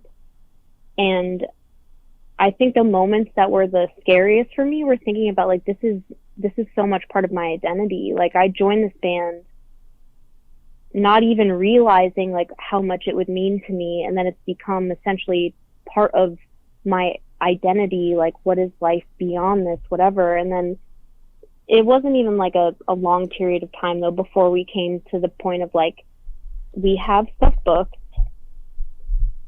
we talked to everybody about, well, Ben especially was like very like, forward with asking everybody about recording. And once we were like, okay, we have commitments and we're gonna do them, and we're gonna see how it feels. And if it doesn't feel like we should or could go on, and because 3/5 is a lot.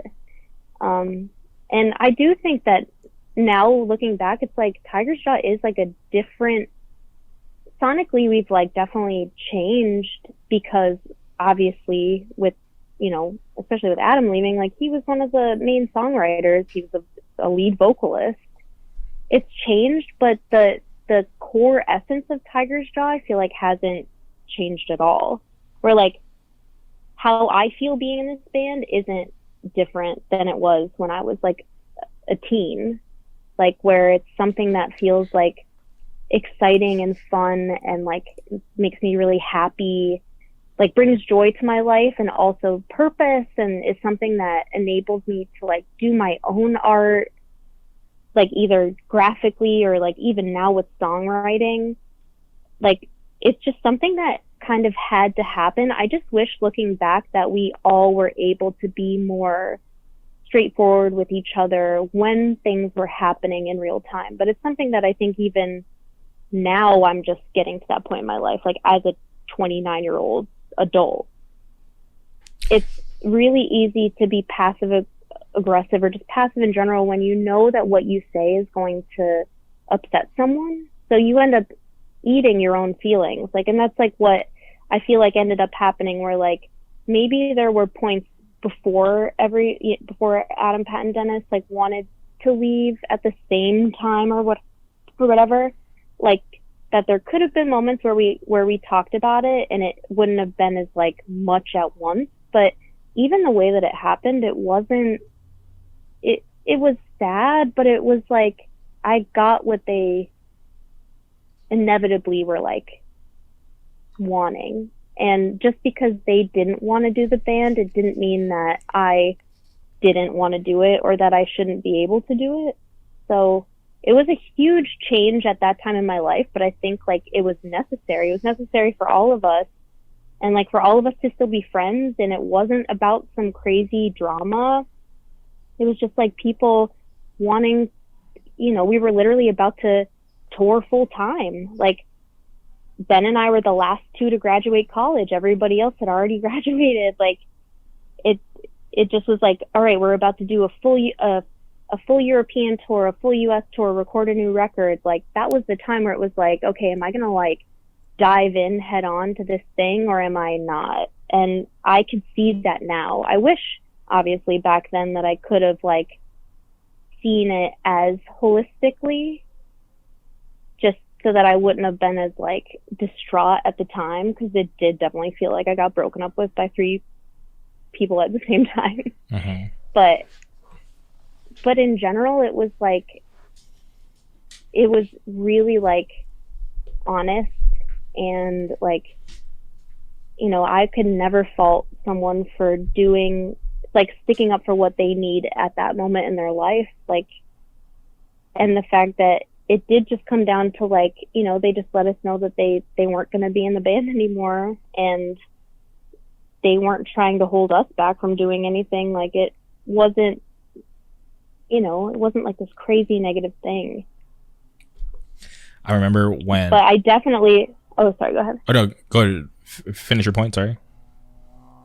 Well, I was just going to say, like, I think back about the confusion, and that definitely was like us like Ben and I especially trying to figure out like what, at that point when we made the Tumblr post, I remember writing it and then like running it by Ben and being like, yeah, I guess this is fine, because we just, at that point we really didn't know. It was before we did all of the commitments where we were like, we want to see if it feels right to do, and if it does, then we'll keep doing it. But if it doesn't, then like we have to figure out what we do next, like Tiger's Jaw or something else. And then when we did tour with people filling in, it still felt like the core of what we were trying to do, which was make music and play music and have fun. And that's the reason why it was able to continue. But oh my God, how it's crazy to me how long like my 22-year-old, no, I was 21, like my 21-year-old Tumblr like statement, which wasn't even like, it was more like a journal entry, like trying to say like, yeah, this happened, but like we'll see, like this is the last stuff we know for the foreseeable future. Me thinking foreseeable future meaning like really literally, like that's as far in advance as I was thinking, you know, like this is what we have planned, so this is like what we know for sure. But now I can like look back at that and be like, wow, no wonder people were confused. Like, I don't know, hindsight's always 20/20, but it's like, it genuinely at the time was like us trying to figure out what we were going to do. And we never officially broke up or like went on hiatus or anything like that. But the terminology that I used, I could see like why it was confusing, but I attribute it to literally being like in the moment and expressing it how I knew best to express it. And what can I do now other than like, you know, I can look back and like see everything for kind of what it ends up being. And I don't know, now I'm just so, it's just funny to be so far removed from it now and to feel like really happy for like the way that it all like worked out for everybody, you know? Yeah. When I think back to that time, I don't look at it as like a negative thing. I look back and I remember thinking like, wow, if you know, for some weird reason they you know, hang it up, or if that's it, you know, it was fun while it lasted. But the fact that you guys the following year came out with Charmer, I thought that was amazing. I remember, I think like one of the first shows you guys played you know, back for me was like at the Glass House, and I remember it like selling out and it being like a big deal to like me and a bunch of my friends were like, oh my god, we get to see Tiger's Jaw again, this is awesome. So like I just remember just being stoked that, you know, there was a new record and we were able to, you know, go to shows again that you guys were playing. Hell yeah. I mean, that was crazy. Playing at the Glass House, oh my god. That place is like one of my favorite places to play. It's also very like important in my family's history because my brother and his now wife and my niece's mother met because of a Tiger's Jaw show at the Glass House. So it's just funny. Oh wow, really? That's insane. That's cool. That's yeah, awesome. I don't want to like blow up their spot. They definitely met on a dating app. Okay. Yeah, and which is fine. Yeah, they it's went fine. on like a date at a It dog worked. park. Yeah. But it's funny because my brother is 11 years older than me, and he's lived in LA I think since I was like 15, like around LA, like Burbank or like North Hollywood, just like within that scope. And so when we played the West Coast, it's just like it feels really cool for me to have like family there. Mm-hmm. But you know, my brother is nobody else in my family is very much into this type of stuff. You know, everyone is, I feel very lucky that like my family is very supportive of me, but it isn't like my brother's listening to like any other bands that sound like us or like knows anything. He's just going to hang out with me and like support me. So I get like at a show, he definitely would be bored. Like he doesn't like know what's going on, but it's thanks to me that he met his wife, and my beautiful niece exists because of it. So thank you to the Glass House for being a wonderful venue, so accommodating that he could sit backstage and swipe left or right. That's awesome. That's so cool. That's yeah. Just hearing that's an awesome story. Shout out to the Glass House and that situation. Shout out to the Glass House. So the album Charmer, you actually like stitched that cover, right? If I'm reading stuff correctly. I did. Yeah. I've done Tiger's Jaw art stuff, like I guess now I would call it creative direction, since I was in high school, just because of like accessibility. Like I was very lucky to have art teachers that would encourage me to do the art I wanted to do, and like learning screen printing. I used to screen print our shirts. That's how the original self-titled artwork came to exist, is like I did a screen print of this thing I drew on an orange piece of paper and then added Tiger's Jaw to the like original screen print. I like made a new one to like be for the band, and then made t-shirts from that. It just was like always something that everyone in the band was very supportive of, and I felt so happy because at the time, like I wasn't a songwriter for Tiger's Jaw until Spin, so it felt really good to, because I joined Tiger's Jaw not even like, my aspirations were never to be in a band. I loved music, and then when like being friends with Adam, their keyboard player quit, and I was like, well, I take piano lessons if you need someone to fill in. And I played one show, and then they asked me to join, and I was like, oh my god, I'm in a band, like how crazy. And then it just like, from that point on, it wasn't like, I felt fine not being a songwriter and just getting to play in this band where I loved the music they were writing. I was like such a fan, and then getting to be in the band, and then having my own artwork be like elevated into this like really, I don't know, real, like legitimate existence, like as a record cover, as t-shirts, and like getting to make it all myself, like that felt so cool. And then Oh my God, can you hear my cat crying? She's really going for it. No, I can't hear it. Pull over. She does this thing where she cries outside of my door, and she'll always bring me a toy, but it's because she wants a treat. So, I'm sorry. So, I did the artwork for Tiger's Jaw self-titled, and then when we signed with Run for Cover, I ended up taking the photographs and laying out that record. And then with Charmer, I was like, I've done something different for every record. Like, why don't I try to push myself to do something I've never done? And embroidery is something I've literally never done. And it was really cool. It was definitely a learning experience, but it exists as like this 12-inch by 12-inch embroidery of the actual cover. And it was actually, I think it was Tom Chiari from Run for Cover that suggested that we emboss the cover where the stitching was, so it looks like it's actually raised from, you know, like how an embroidery would be. Mm-hmm. And that, I feel like, took it to like the next level. But since then, I I've done every Tiger's Jaw cover art, and I try to do something that I haven't done before.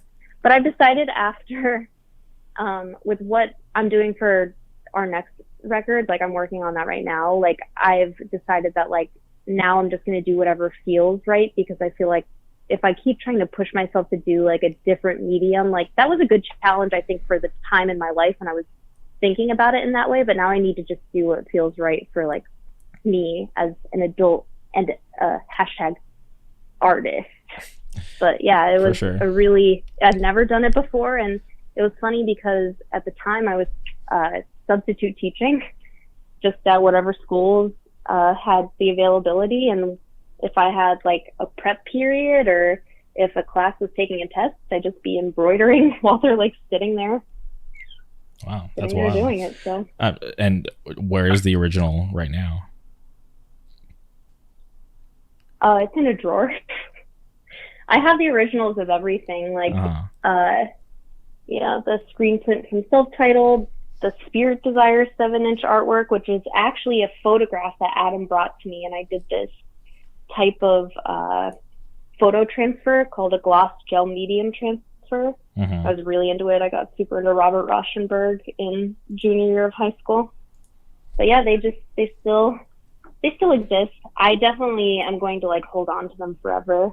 The spin painting is framed in my office as like a trophy because it's one of my favorite art album covers I've ever done.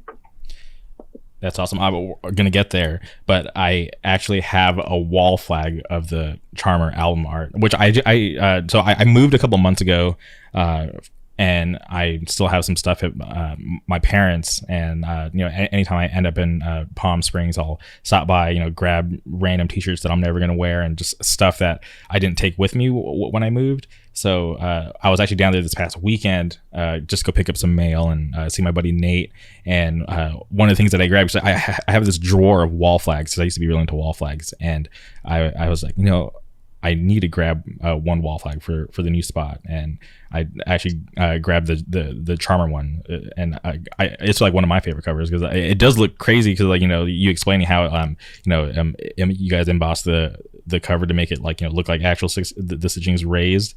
So yeah, I was like fascinated by it and I loved it. So I have that random wall flag.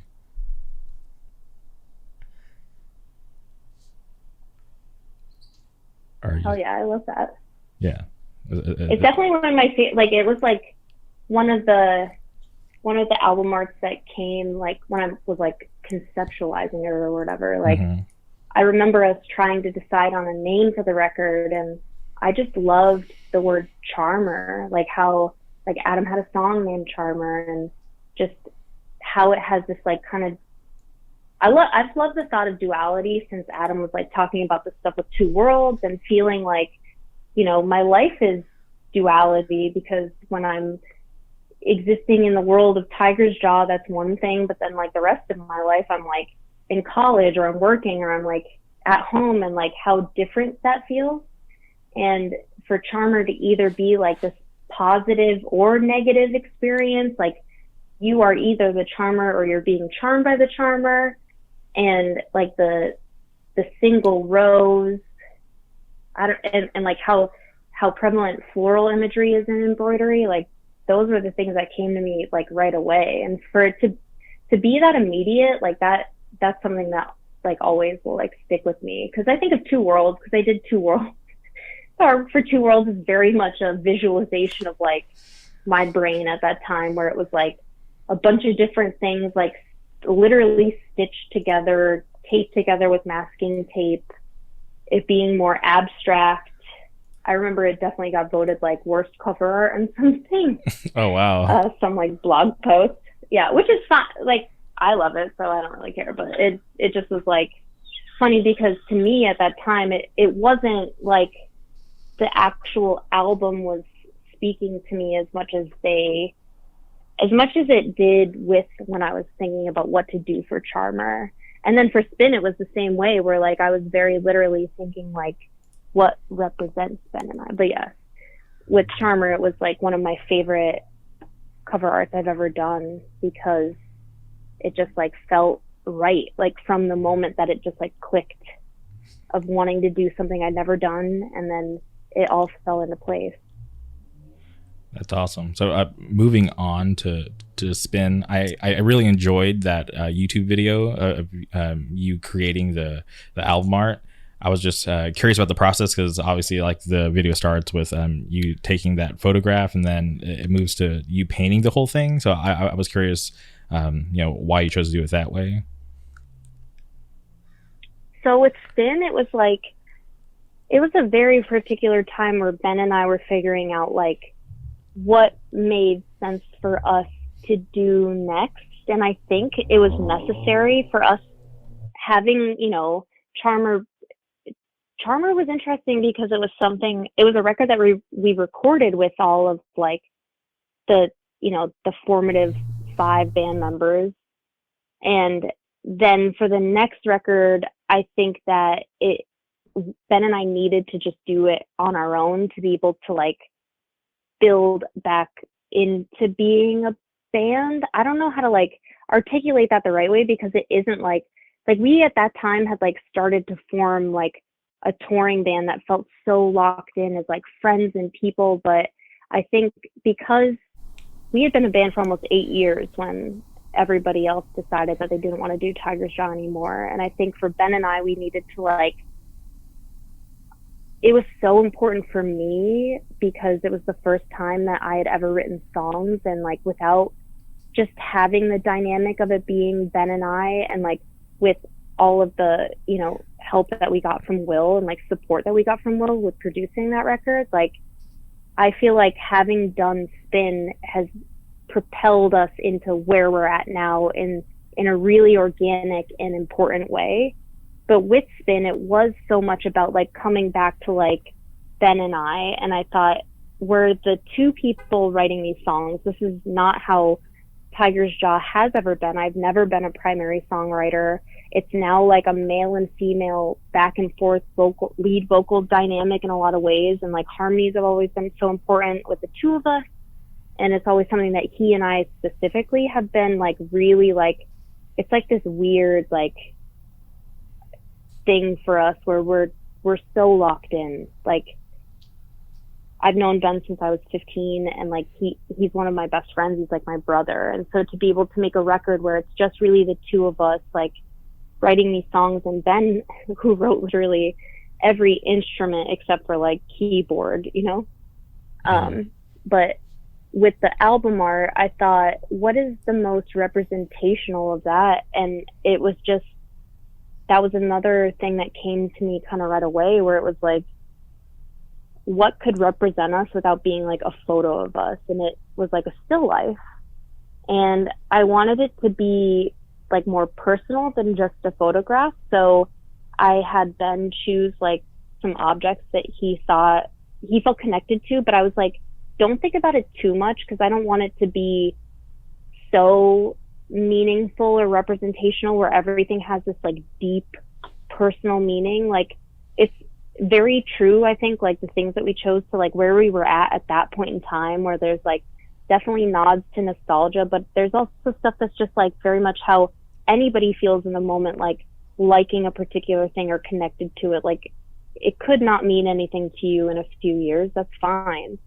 And just photographing those things and then painting them and it existing as this like still life representation of what the band is and who we were at that moment in time, because I don't think we knew at that point if the next record would just be the two of us.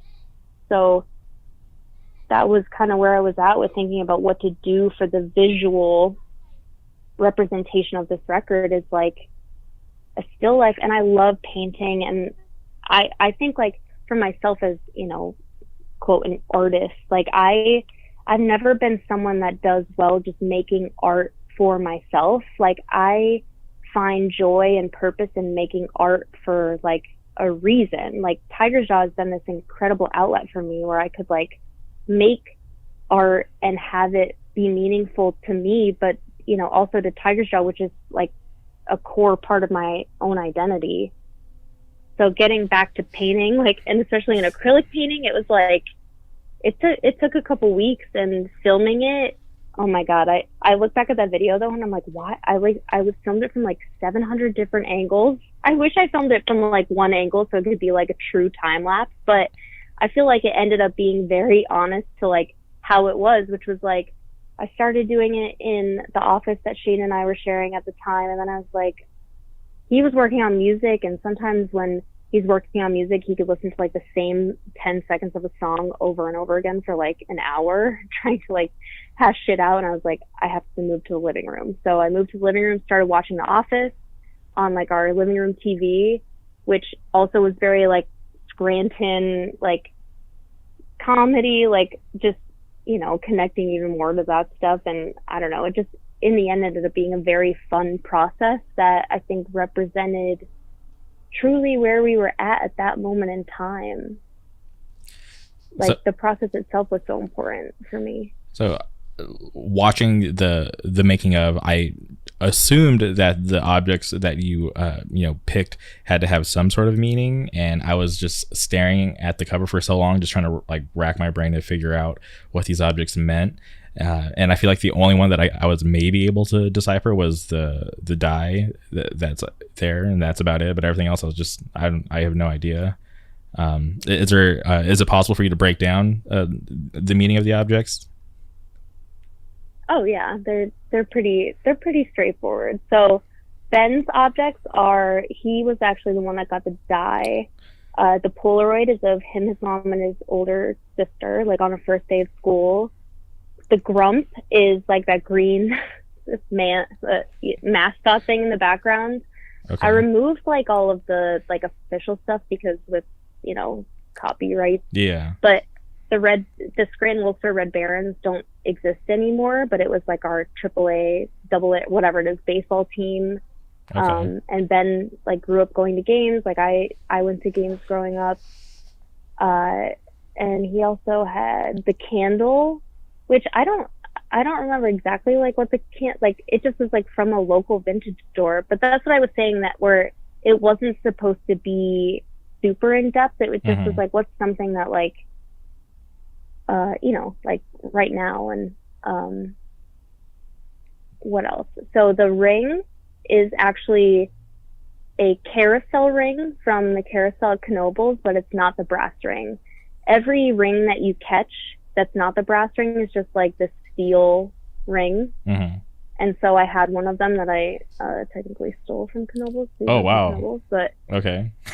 It being like, you know, the joke of like not ever getting the brass ring. Yeah, that's awesome. Okay. That's that. And then the moth is like a framed dried moth that's a very common type of moth in Pennsylvania growing up in PA. And the I Love You cat I just like bought from a friend's vintage store, but I love cats and like the you know, my own feelings of like sentimentality and love. Like I thought it was like a cool visual. And the Dalmatian I thought was also mine, and I just thought it looked cool, but I did read into like what it means to see a Dalmatian in your dream, and it's like that is a very cool concept, just like what a Dalmatian. Oh, okay. I'm gonna look into that. I'm curious. Yeah.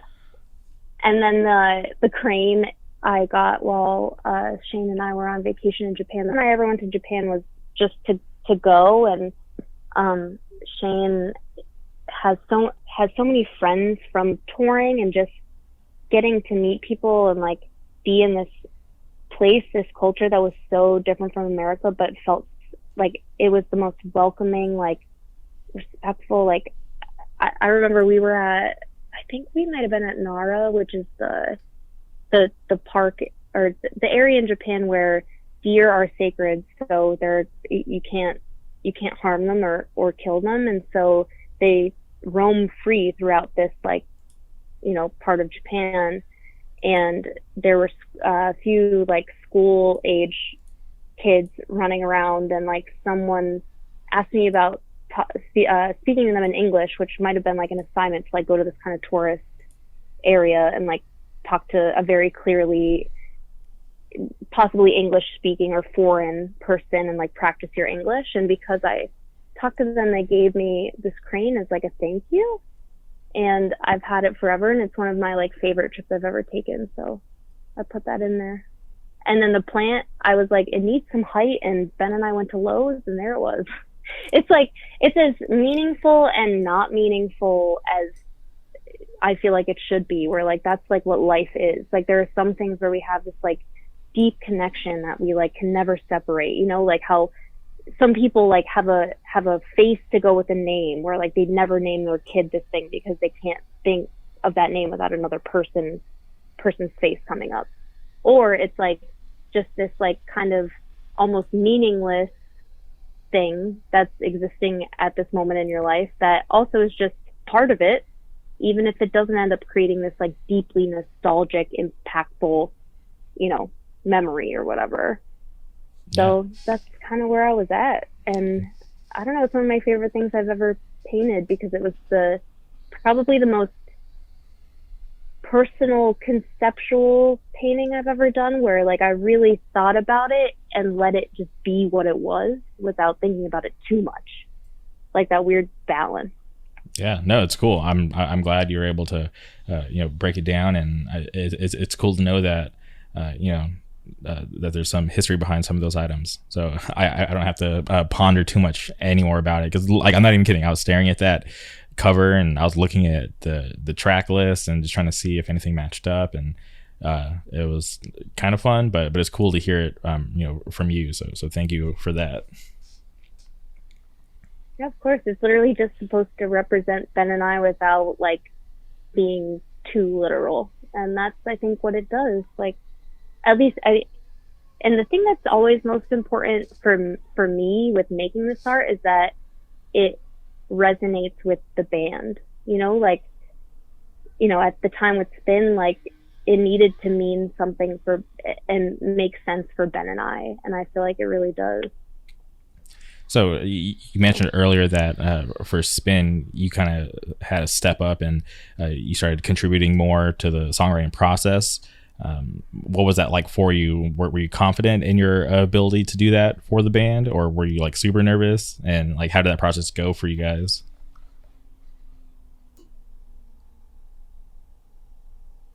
Oh, well, I mean, I definitely would never have done it if I wasn't like encouraged by Ben. Mm-hmm. And it was something where like I definitely felt like, okay, Tiger's Jaw has always been at least two songwriters. Now we're at this point where like I've never tried to write songs. Like it wasn't even like being in Tiger's Jaw before, you know, the Spin era that I was like bringing things to the table, because I wasn't. I was very, very content in like my role as playing keyboard and like just adapting, you know, what the songs were for the keyboard, and then doing the artwork. Like I felt very fulfilled in that. But I think it's just something that I never knew I needed to be doing, but I definitely needed to be doing. And Ben believed in me from like the second I was like kind of probably half joking, like, so should I write songs or what? like shit, what do we do now, you know? And he was like, yes, like 100% you should. And it all started with, so I guess technically like Spin maybe wasn't the first endeavor of writing, but it still was the first time I had written songs of my own. But even with Charmer, Ben had a verse that needed to be written for Hum, and he was like, would you be down to try writing something? Like, and I had never written lyrics, and I was like, wow, like if he's asking me, he thinks I can do it. Or even if he like doesn't know for sure, he like believes in me and my like potential to be able to. And just knowing that I had that person that could like, that not only like, you know, believed in me when I didn't even know it was possible, but like would be supportive of me and helpful, where like I was asking Ben a million questions when I was writing stuff for Spin.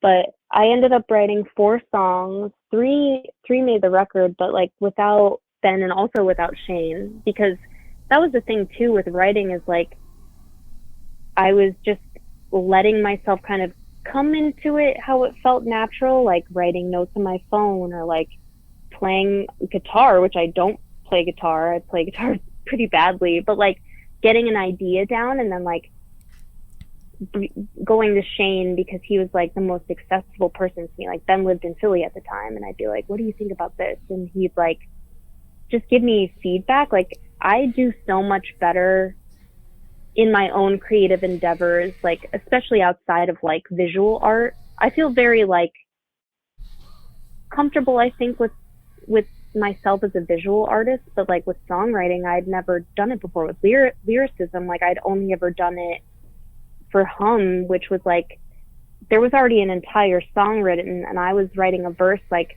stepping into the thought of someone else, you know, like trying to like write based on like how I would feel in that moment. And so the collaborative nature of like my songwriting is something that I love. I love that like I might have the skeleton of an idea and then I bring it, you know, to whoever, and they like tell me what they think, and then I take what they were thinking and apply it how I feel makes sense for what I want. Like to where I still feel like, you know, the bones of them are my songs, but they would not exist without, you know, these other people that are contributing and making it. Like June was the first song I had ever written on guitar, and without Shane, it was really funny because we were like we were just like messing around where like I needed to hash out this idea, and I was playing guitar and he was playing on my Casio, trying to just like help me like go through it. And he was the one that did that like do do do do do do do, and I was like, that's it, you know, like that was 100% his idea, but I knew how that. It was after like playing a bunch of other things, like I like feeling like that was what was right for what I was envisioning for the song, and how like collaboration is really just like using the people and the resources around you in a way where it couldn't exist without it being that combination, that like specific scenario. And then like bringing that to Ben, and then Ben playing guitar and me playing keyboard, and then writing the lyrics for it. Like it all was just such a process where I was learning about myself as a songwriter. I was like feeling so supported by the people that were around me that also were like believing in me when I had never done this before. And like I don't know, it just like, it was such a like important experience for me, where then writing for our next record, I had an idea of what I wanted, or like or my own like version of songwriting, and like embracing that it's collaborative. And I think too it's because Ben specifically, he can play every instrument, and his songwriting as a whole is very independent. He like with Spin, like every song where Ben sings lead, like he literally has written every single part of that, like, you know, like, and then like I'm applying like how keyboard would fit into that, and then we're working out harmonies. But he just can like he comes with like kind of a more flushed out version of a song, and I think that is its own like, you know, incredible form of songwriting. And then I have a form of songwriting where my lyrics aren't going to be done until we're in the studio. The general gist of the the song structure will be done, and then we're figuring out the chords and like the vocal melody, and like that's fine that it's different. Like the process of doing spin and like figuring out what made sense for me was like, it was one of the best experiences of my life. Like that kind of like helped me figure out like who I am as a songwriter and what that means, and like that it's okay that I'm not like doing every single thing by myself, but still feeling like good about what I am able to contribute and do, and how in the end like everybody that I'm working with knows like that the song itself is coming from like my skeleton of these ideas and then my lyrics, and like inevitably feels tied to my, you know, very personal identity. But I can't acknowledge that that the songs exist without the other people that contributed to making them real, because without them they wouldn't be what they are. Like June would not be the song that it is without Shane, without Ben, without Will. Like, and I don't know, it just was very crucial to me to have Ben be like just believing in me. It was really cool. Yeah, I think it's really cool that you have those people around you, especially you know, it seems like Ben really had that confidence in you, and the fact that he asked you to do that stuff, and you know, it sounds like that helped you know, give you confidence to actually do it. And hearing the process for June is awesome. You know, I think Shane's awesome. I you know, obviously love Title Fight. So the fact that he was able to help you out with that and get through it is you know, that's something really awesome to hear. So you know, I love Spin. I was you know, when it came out, I was like, I wonder if I'm going to be into the record, and I think it's really awesome. I think one of the coolest things you guys did was you guys had the tiny desk, and I'm not like the biggest fan of Tiny Desk. I feel like the only ones that I really like are the one you guys did, and Taylor Swift. She did a Tiny Desk, which I thought was like insane. But I was just really very good too, yeah. But I was really curious. Can you talk about what that experience was like for you guys to go there and you know, to do that concert? Yeah, it was terrifying. It felt like NPR in general, like it just feels like this very legitimate thing. It's like having your stuff reviewed on Pitchfork. Like for whatever reason, it's like the publication that isn't going to pick up every single thing that you've ever done. Do you know what I mean? Like, I don't know how to articulate that maybe the best way, but it's just like for us as a band, especially at that time, it was like to even be asked to do it when we are a band that's been like treading whatever line of whatever genre, to feel like NPR, like we're like at the point where we could do a Tiny Desk felt really cool. And it was terrifying because it was the first time we were performing these songs live, like full day. I remember my hands like shaking. Like I was so nervous because I was like equal parts like so thrilled and like excited and then terrified and nervous at the same time. And I feel like when I watch back at what I've in the last couple months, like in quarantine, like watched the Tiny Desk again after, you know, having been enough time where I could like look at it and not feel like hypercritical or something that like I definitely could do if it's like too soon after something came out. Like I need to give it space to like exist and give myself like the room to like not be hypercritical or whatever.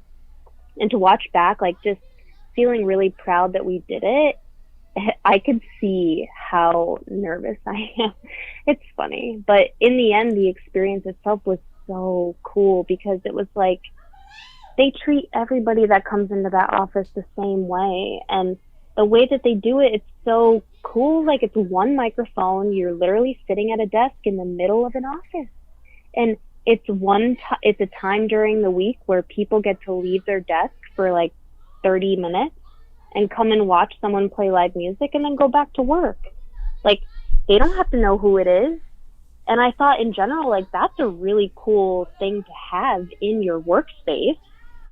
this like acknowledgement and like, you know, kind of like recognition of the arts, and like having it be a break where you're allowed to get up and like engage with it, and that it exists not only on public radio but then like on YouTube as its own thing. Like, it definitely was something too that people in my like world that don't necessarily get what I do in general understood, that us having the opportunity to be on NPR, like it was like this legitimizing thing, you know, like for some of my family members that might not understand, like I'm in a band but they've never heard of me, you know, they listen to NPR, and to see that we did a Tiny Desk was like, oh, like NPR thought you guys were good enough to do this. Like, that was really cool too, to have it come full circle in the sense that it made what I do make sense to them and not seem like this just lofty artist lifestyle type of thing. Because I think it is something that is like a lot different than what most people get to do. Like, I feel very lucky that we're like in a band and that's like our career, but it isn't the easiest thing to like, you know, articulate or defend to family members that might not understand it. So in general, it just was like this really important, cool thing that we got to do. And I was just so happy that I didn't like fuck up so bad, because I could get so nervous. I get stage fright, like, and anxiety pretty bad sometimes, because I want to do really well. And sometimes if I think about that too much, it can make me do really bad. And I just like not having to do it alone, like being there with Ben and like feeling centered in that moment, like knowing that like Ben is sitting right next to me. Like, that's what I love about being in a band. And like, I think is great about my friendship and like, you know, relationship with Ben is that like, I don't know if like I could ever do this alone. You know, like maybe, but I love being in a band because it is this collaborative thing where the pressure is not all on me. It's like all about us doing this thing together. And like, literally I could see myself look at him during the Tiny Desk, like look at him so many times to just like remember like we're in this together, and feeling like comforted by that. Like, it was so cool. And I love that I wore my my Habitat Laura Palmer t-shirt too, because it was like, yeah, I'm giving like my nod to Twin Peaks. I love this year. Like, overall, I feel like it was really cool to do. Like, I look back at that as like one of the really like I feel really like lucky, and like that's like a formative thing in like the history of our band, I think, of like for myself, of like, wow, like I played a song that I wrote on NPR's Tiny Desk. Like, that is like, that's something you could never have told me. Like, you could never have told me that like we would be at this point. Like, you know, I just turned 29 and this, like, the band still exists and is my life, my career. Like, all of it is still like this like really cool moment of like being super thankful of like it being the way it is. And like the Tiny Desk was definitely one of those moments. Hell yeah. I'm so glad it you know, meant a lot to you, and you guys playing June on there sounded perfect. I love that, and so that was really awesome to see, and I'm definitely stoked to hear how much it meant to you.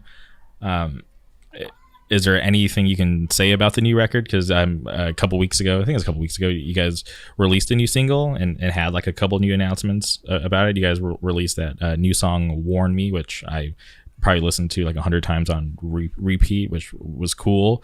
And you guys announced that you signed to Hopeless Records, which I think is really awesome. They have a great roster of bands. And then you also mentioned that this is the first time you guys wrote with Ted and Colin, which I thought was cool too, because that brings like a whole new dynamic to the band.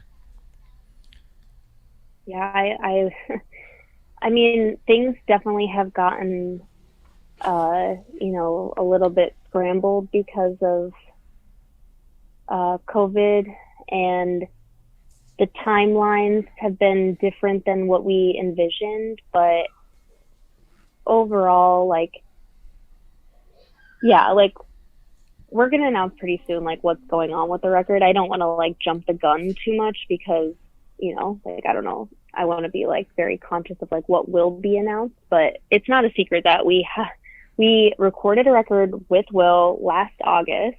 Mm-hmm. So it's been almost a full year having these songs, but the process itself was different than any other Tiger's Jaw record we've ever done, at least for me. Because the thing is, like I said, I had never been like a primary writer. So like, in the way that the band operated, it just was like, if you could come to practice, you could. And for so long for the band's career, especially when it was 5 people, I was either like, we were all either in high school or college. Like, everybody had shit going on.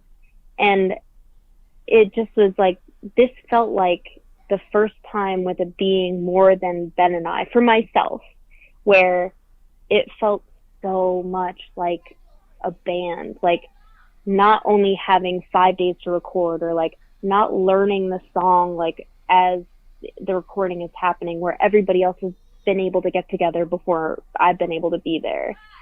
And I think it's going to be really noticeable for fans, the way that Colin and Teddy's musical like talent has contributed to like who we are now as a band too. Because I love Spin. I think Spin was one of the most important records of my life. I loved the process, and Ben fucking crushed playing every single instrument that was not keyboards. Literally, it was crazy. Like, he'd record all day long, like drums, bass, guitar, vocals. He did so much, but for him to like embrace the way that Teddy and Colin, like, we played live together for so long at this point, and like, especially with Colin, like, he played the first tour that we did in 2013.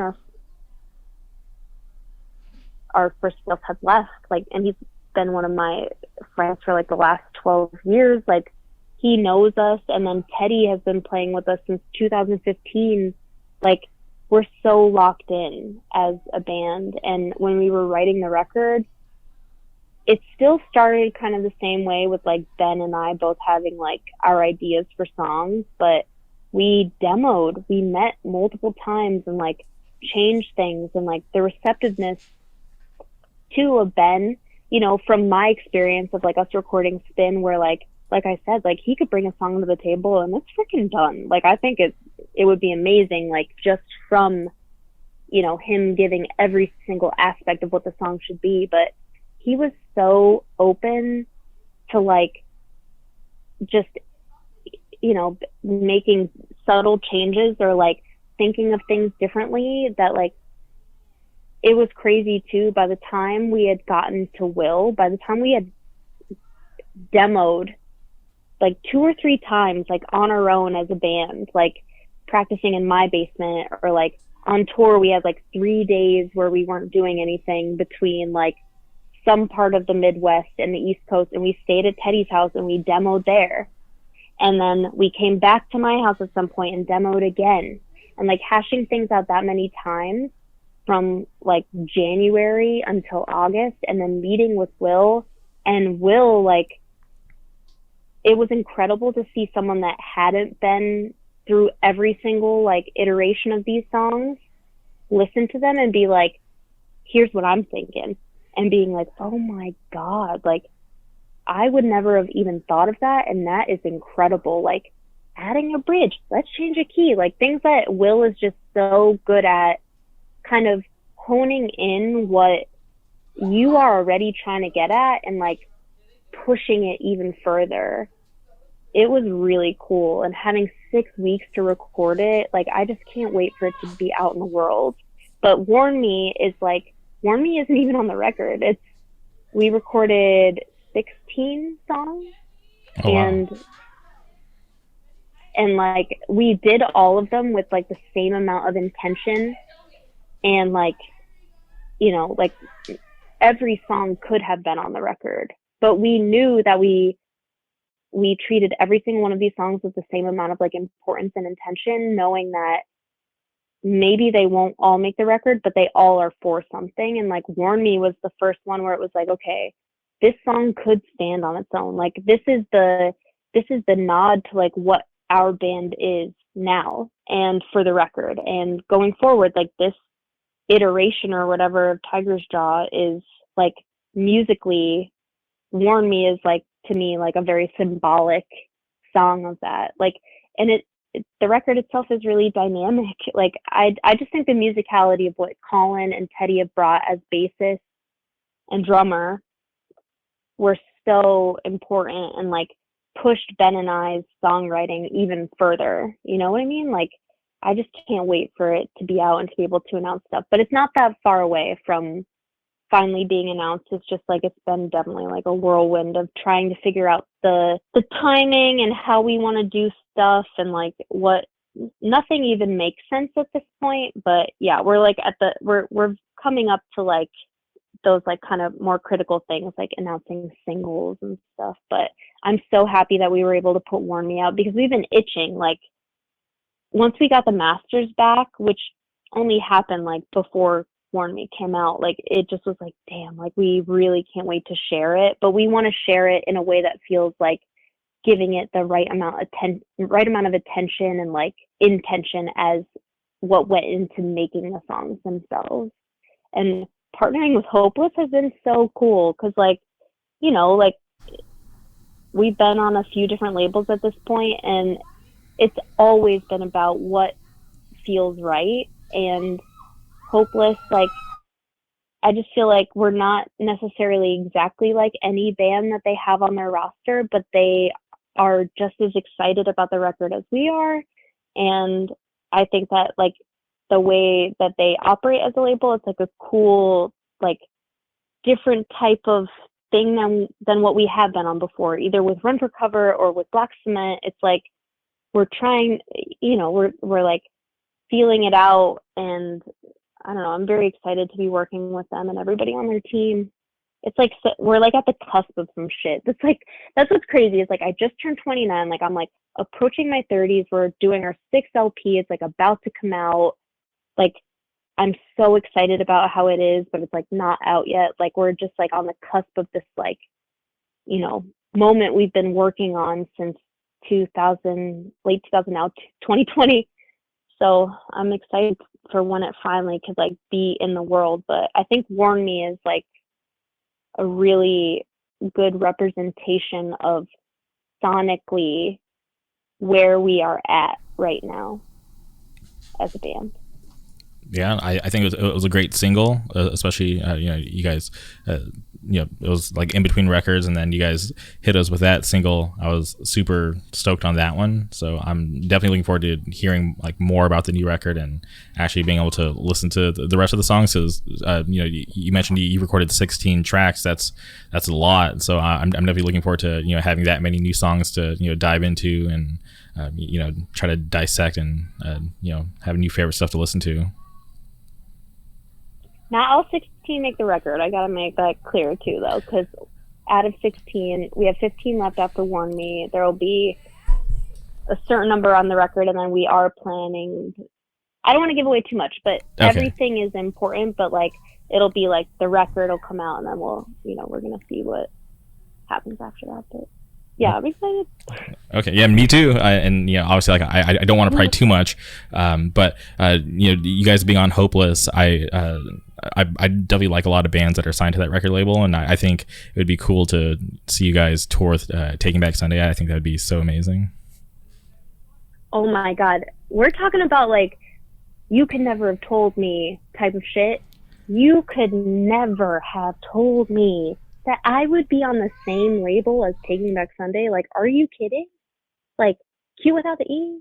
I used to write that on the, like, lyrics from that song, like, on the tops of notes that I was, like, sending to people, like, passing them back and forth in high school. Like, but I think it just goes to show, like, how all of this stuff, like, in my life, I feel like it has been formative to who I am today, and to see it come full circle just like feels really satisfying and like exciting to like feel like peers with people that you used to just plain old look up to, and how accessible that is. Like, you know, you might not be able to envision it when like 10 years ago, 12 years ago, whatever. But it doesn't mean it isn't possible. And like I said, with like playing like the shit I play in Tiger's Jaw, it's very simple. It's like it literally could be anyone. Anyone could be doing this. It could end up, I think it's like a lot of hard work and dedication, motivation, and it's like what ends up, forming your life. Like, I don't know. I believe wholeheartedly in the arts as like a really important part of people's lives, and I think that it is seen as this kind of like lofty goal or dream, but it isn't like something that is only for a certain number of people. It's something that everybody could be tapping into in whatever way, and like it could end up being your wildest dreams coming true. Like literally my life, like I said, I never even joined Tiger's Jaw thinking I would be in the band.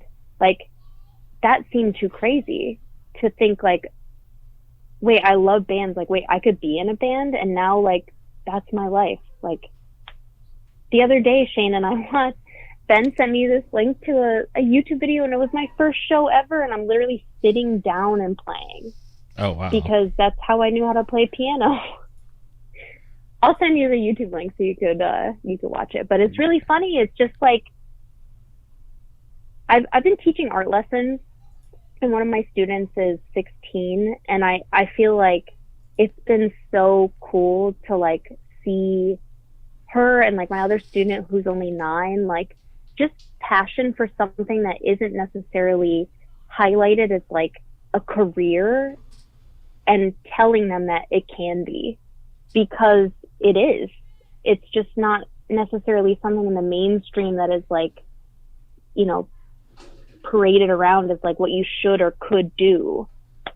Like I remember even going to art school and everybody being like, oh, like, are you going to be like a struggling artist?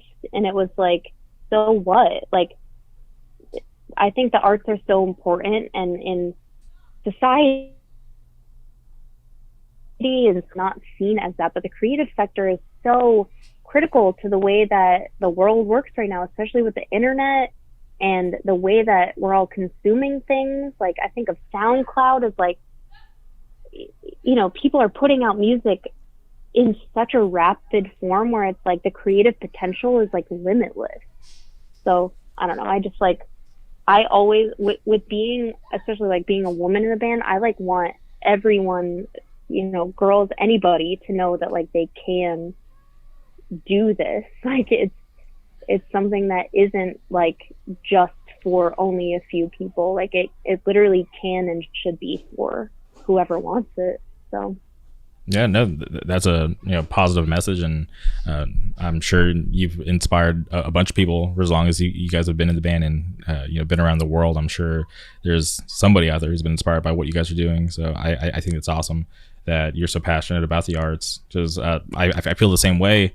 I wouldn't call myself an artist, but I just this podcast thing just kind of spawned out of me being just curious and bored one night, because I had a bunch of equipment, and it wasn't even for podcasting, it was for streaming on Twitch, and I had hit this point at Twitch and I felt comfortable, and I was like, all right, cool, I've got to this point, like let me just chill out. And I kind of just got lazy and I stopped doing it, and I just had this equipment sitting here, and I listened to so many podcasts, and I love talking. So I was like, maybe I can try this thing. And it literally started with me doing these like 30-minute podcasts telling the worst stories, which they're still up. You can go find them. If you go back far enough in the feed, they're still there. Like literally telling the worst stories. And my coworkers at the time used to make fun of me. Like they would listen to the podcast just so they could make fun of me at work. And I never got discouraged. I was like, God. Yeah, I never got discouraged. And I just, kept at it. And eventually it just kind of snowballed. I had on this guy, Antonio, from this band Spine. And then it just kind of, just kept going. I haven't stopped. It's been, this December will probably be it'll be the 3rd year of me doing this, so it's definitely a trip to think about this one little idea kind of turned into this big thing.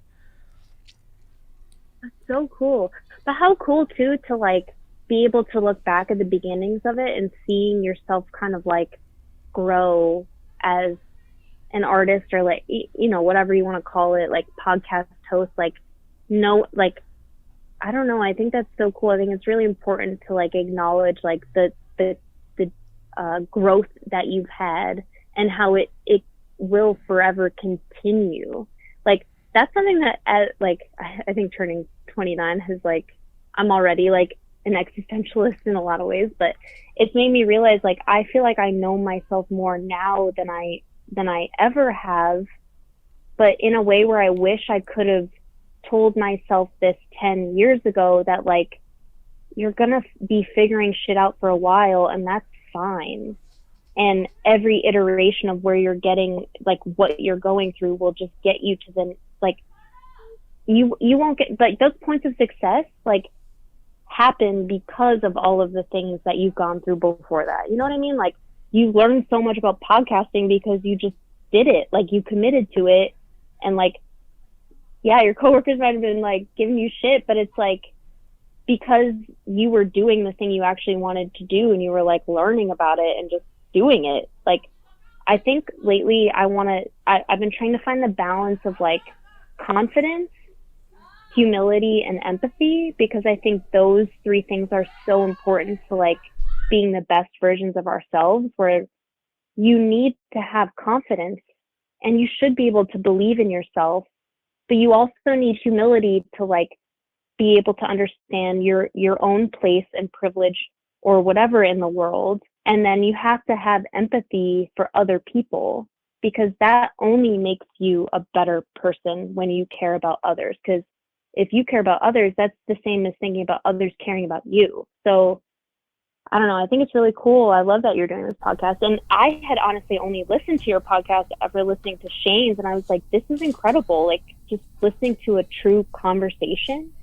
And I felt like I learned a little bit about Shane too. And like he and I have been dating for 12 freaking years. So it was really nice to like hear this like insightful conversation where you're giving the space to the person you're interviewing to like really talk about themselves. Because from experience, some interviews could be really like, you know, surface level, cut and dry. I feel like you've let me go on a tangent for the last 3 hours.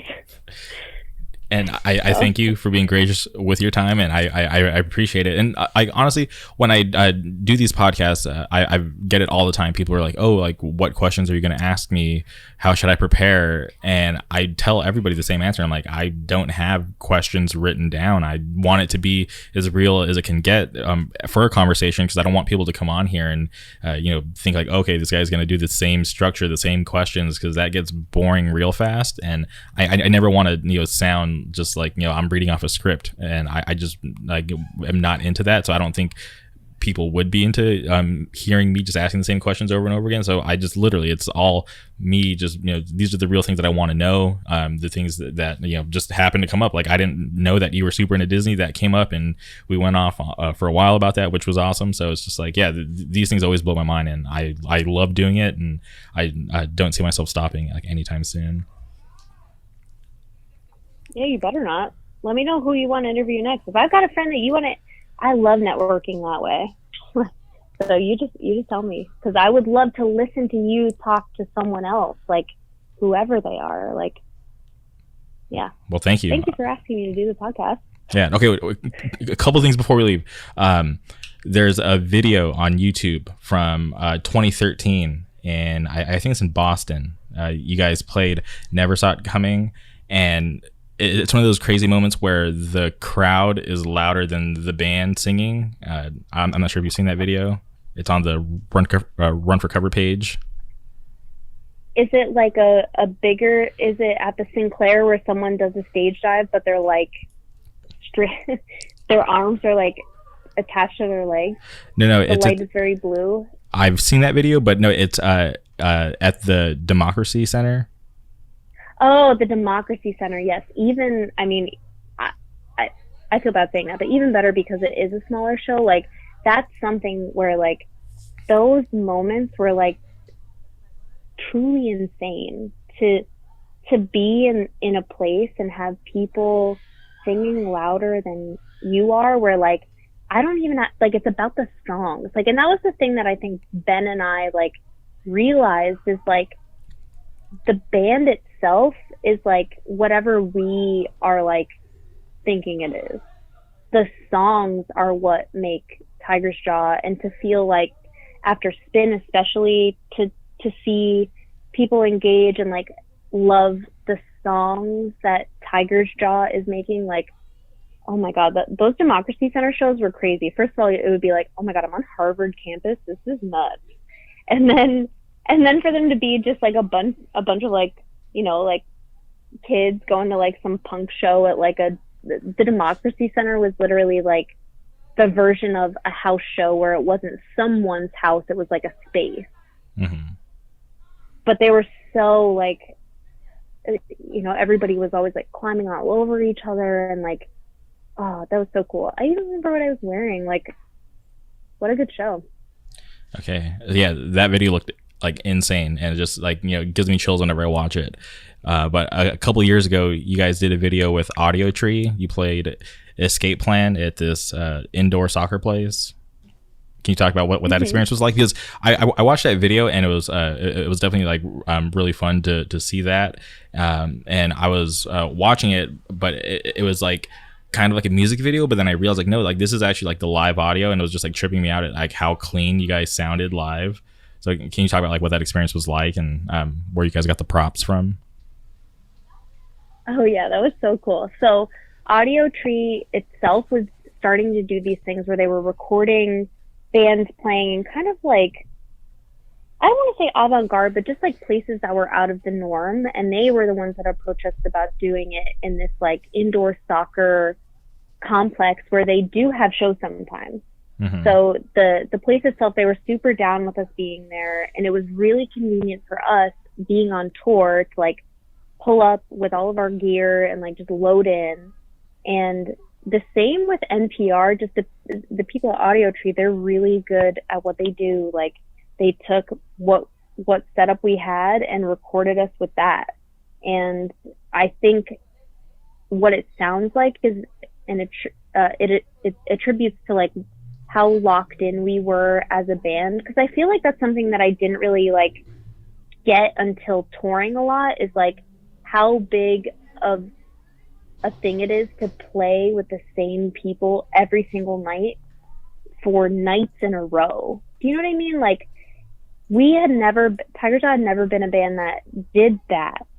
Like we would play like weekends, or like we'd do one tour a year, right? Mm-hmm. Until 2013. And then there still were like rotating lineups for a long time. But at the point where we did the Audio Tree, like that was our like very consistent lineup at the time for a while. So we were locked in, like we knew how each other played. And that was also right after we had gotten in-ear monitors, which was something that I literally thought like only Beyonce or like Britney Spears would ever have. But when we got them, I was like, this is freaking crazy. Being able to hear myself sing and like control my own levels of vocals and stuff like that, I feel like made a huge difference for me as a singer. Like I am not like a trained singer or something like that. Like I can listen back to Two Worlds and be like, damn, I am freaking belting, because I feel like that's what I had to do. I felt like I had to like sing as loud as I could. And now I'm like learning so much about my own voice and like what I need to do to sound how I want to sound, what feels natural to me. And when we did that Audio Tree session, that was kind of like the culmination of that, like finally feeling really comfortable playing in a way where I knew what I exactly sounded like. And for me. And then I think in general, the way that the people at Audio Tree recorded that, it was so freaking cool. They even had people come from the local community to just play soccer, like to acknowledge the fact that this is a legitimate like indoor soccer space where they have people come and play. And what was really, really cool is that after we did that Audio Tree, which is one of my favorite live recording videos that we've ever done, Shane has a brand called Happy House, and they were doing a pop-up at a hardcore festival that happened literally at that same freaking indoor soccer like space. And so I got to go back Mm-hmm. later and see, like, I saw Narrowhead play. They're on North Recover now. They're so good. I love Hum. I'm very like, I love Hum. I think they're like one of the best bands that I've ever been. And Narrowhead is like a modern day version of that, where it's just so loud, and like I love that. Like, I love the music. I love the vocal melodies. And I got to see them play at this hardcore fest at this same soccer place where it literally is this mesh. I love a space that is like a mesh of like different things. Like, when people are playing like indoor soccer here, that is its own thing. And then they also have bands come and play, knowing that like the people are going to be respectful of the space, happy to have somewhere to do this crazy freaking festival. And it reminded me of like playing at indoor soccer domes in northeastern PA when I was growing up. So it was really cool. And like now I feel like I'll forever have this like memory and like affinity for this little indoor soccer space where we did the audio tree, because of like what it actually means to the community in that part of Chicago. And the fact that we got to do it there based on the people of Audio Tree recommending it to us, it just was so sick. Okay, I lied. You mentioned community, and I have to bring these two things up. You guys just did an acoustic set for the Come Together. It was a benefit concert. Can you talk what that was like? Because recently I went and saw Jack's Mannequin. It was like a drive-in type deal, and that was really interesting. And I was just curious, like, what your experience was like, playing something like that.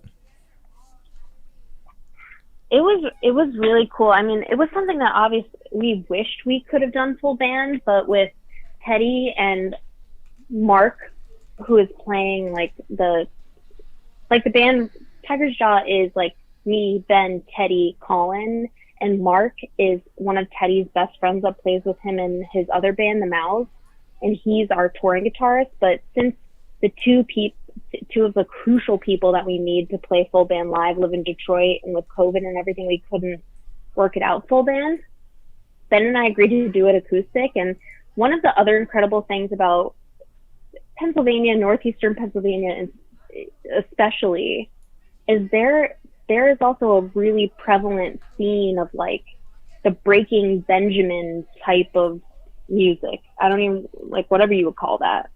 And so Ben and I played acoustic between two bands that had members of Breaking Benjamin, which is more of like a oh man, I can't, like a rock music station type of thing. But they're huge. The crowd was super receptive. It was really like funny. I think it just was like the concept as a whole was incredible. It was a concert that was raising money for all of the local venues and one of the local screen printing shops that had raised money for a lot of local businesses. But the idea of a drive-in concert is very new. It's definitely not the same as going to a regular show. And it's something that I don't think that you can truly conceptualize it unless you're experiencing it. So I don't think it did as well as the people that organized it were hoping that it would have done. But having played it, it was, oh my God, especially having had to cancel tours, like being able to play a show and seeing how happy people were to be able to go to a show in whatever way that was, it was so cool. Like, you could park your car and then you had the spot next to you where you could like take your chairs out and hang out and watch the show. And then we were doing merch and everything was set up, like the tables were 6 feet apart. They had marked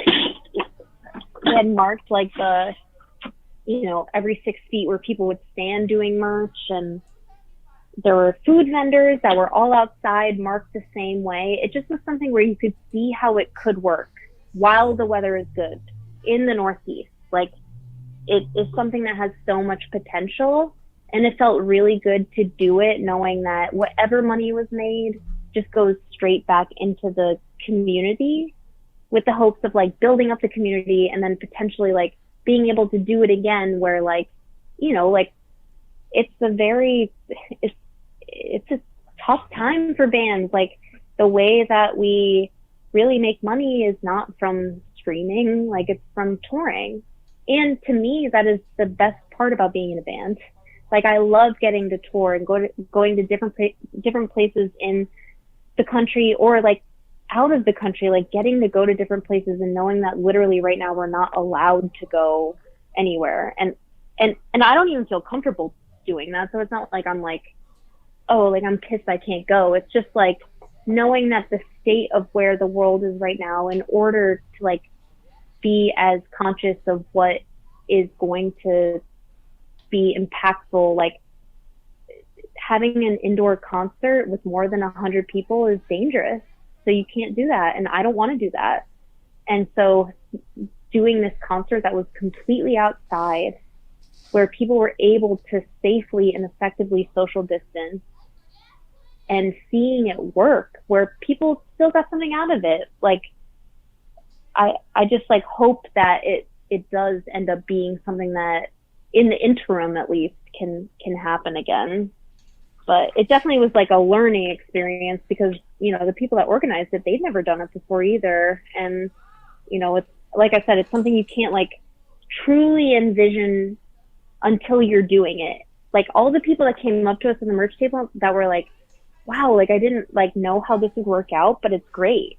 Like that's like my takeaway from it too, is like I didn't know how it would work out, but we were willing to do whatever we could for the community to raise money for these theaters and small venues that are so imperative. Like it's even something that I've written to my congressman about like the way that, you know, small independent venues are being impacted by COVID. It's just so sad to see venues having to close because they don't have the financial support when they're formative in our communities. They're so important. Like if I didn't have a venue that was all ages that I could go to, like that enabled me to have an outlet of this really like accepting open space for me to like invest my time and money and energy into something that is like beneficial for the community. And now it's like those places are closing because they can't afford to stay afloat, and to feel like we were doing like the bare minimum of like playing for free, hoping to raise money for those. Like that's literally the least we could do as a band. Like we're constantly talking about what more we could be doing, like for the community or as a band, to try to be more active in like social justice issues and stuff. So yeah, it was definitely weird, but in the end it was weird good, if that makes sense. No, I definitely get that, because I had gotten invited by some friends to go to this drive-in show, and I was curious, and I went, and I'm glad I did it. It wasn't as bad as I thought it was going to be, but I don't want that to be like the norm. I would love for everybody to get healthy and us to defeat COVID so we can get back to going to live shows eventually in the future, not right now, but I suggest if anybody is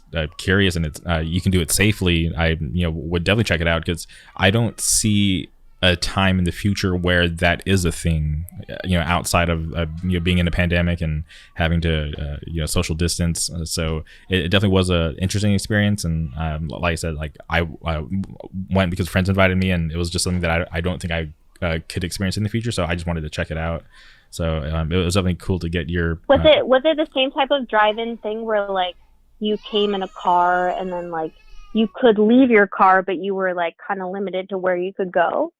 Yeah, so the way they did it, it was in this parking lot. It was in the parking lot of like this giant venue in Anaheim, and basically you got your parking space, and then to the left of your car was an empty parking space, and that was like your little box that you could be in. So basically, everybody would have a car in between, so nobody would really be next to each other outside of your own party. and there was an app or website you could go to order food and drinks. So like you never had to leave your box. The only time you would leave your box is to go to the restroom. Wow. Yeah, so it was pretty interesting. That's even more advanced than what we had. And I feel like too, like drive-in culture is very niche. Like how many people are going to a drive-in movie? Like you get it, but unless you've been doing it, like you know what I'm saying? Like drive-ins aren't like completely like a normalized experience across the board. So I feel like that's another thing where like understanding what it means, like when you drive in, like you're packing a car full of people safely that can all be in the same car. You could bring seats, you could bring your own food, your own drinks. You have so much more autonomy over your own experience other than being able to get super close to stage. Like that's the only thing that I think is like kind of annoying about all of it. But it's like, if we're going to have anything, it has to be done safely.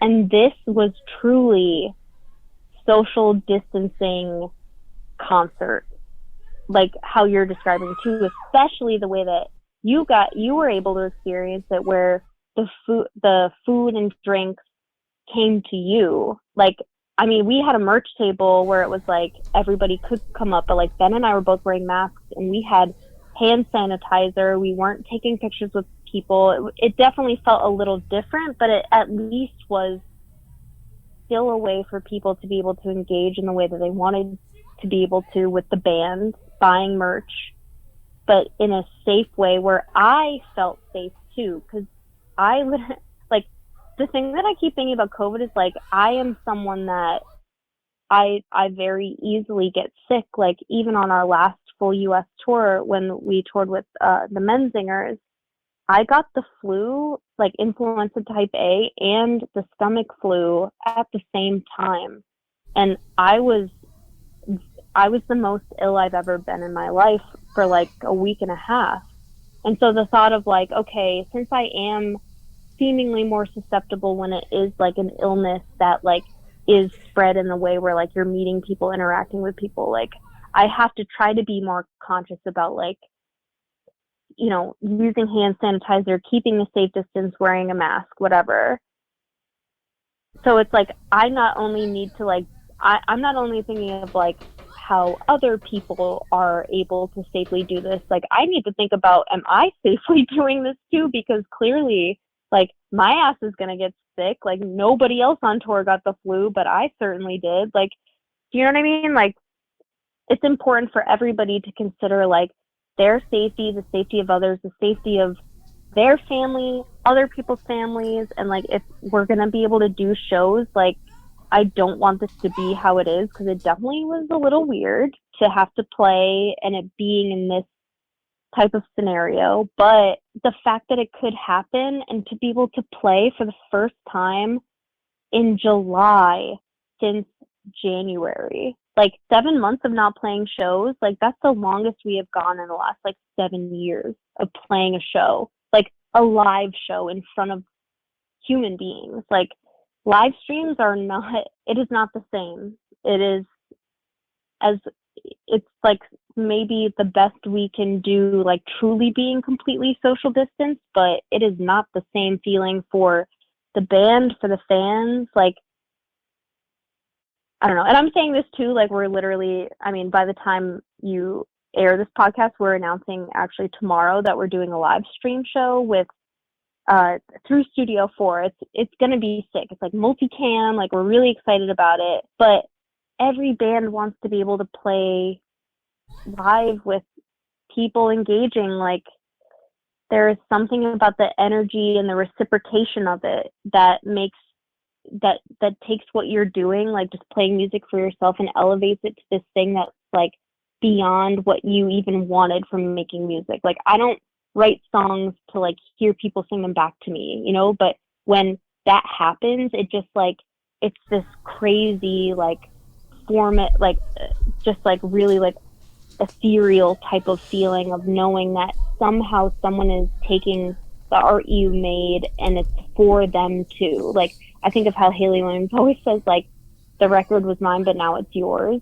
You know what I mean? Where it's like, my art is also now your art because, like, of how you're able to apply it. And I think of, like, when I was younger, like, how I talked about Fall Out Boy and, like, their music feeling like an extension of myself. It's like seeing a band, going to a show, like, there is something about that experience that is so meaningful and important and powerful. But the only way we're going to be able to do that is if we're very conscious of how we are acting and being until it is legitimately safe to do that. And these weird drive-in shows are kind of that, you know? Yeah, I'm like dreaming of the day where we're like, you know, New Zealand and Taiwan, where they fully beat it and they are safe. Because yeah, these drive-in shows, I get it, and it was a, you know, cool thing to hear live music again. But I would prefer to be at a normal. And I hate using the word normal because normal is just a weird word. But I would just prefer to be at just a regular show over going to a drive-in. Yeah, I feel like typical is the better. Okay, typical. Because it is what's more typical for you. Like, nothing is normal. Yeah.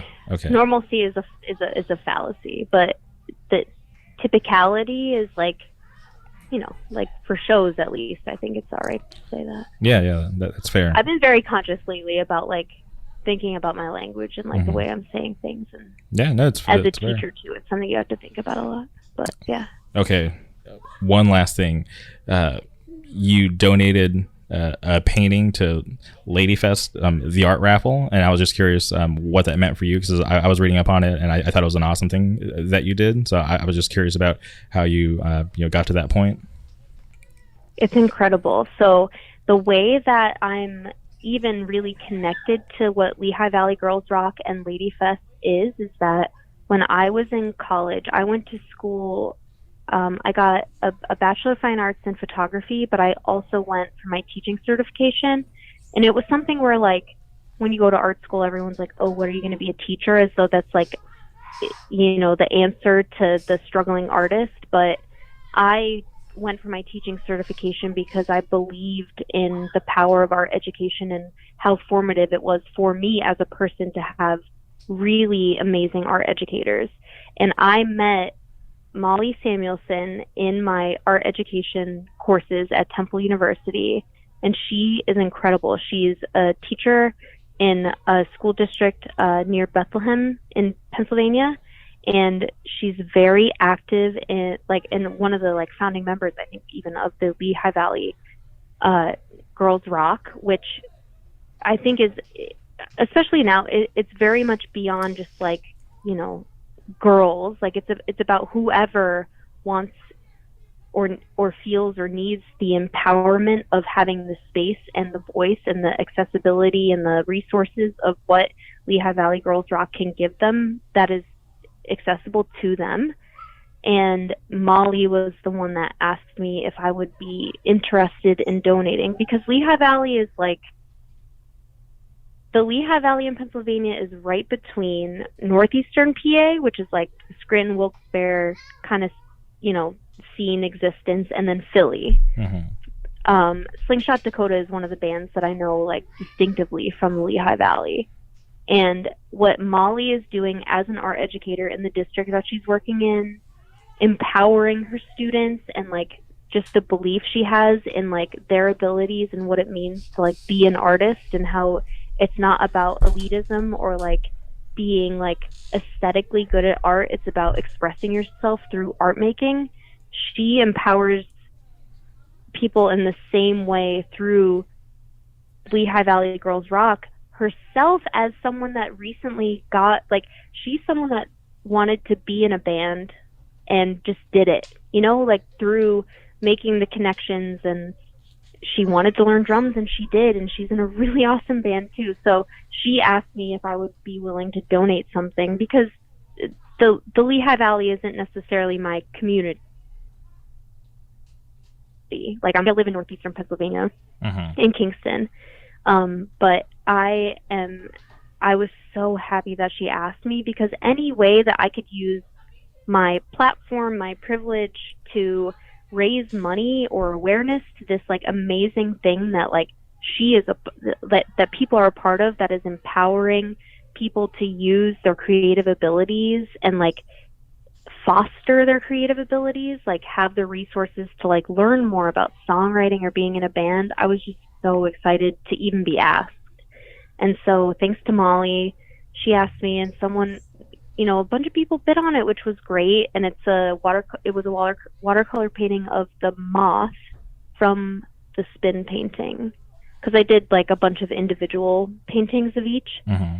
So it was really cool to get to be a part of that. It's something that I like, and Shane and I have been talking about this a lot. He actually recently became a part of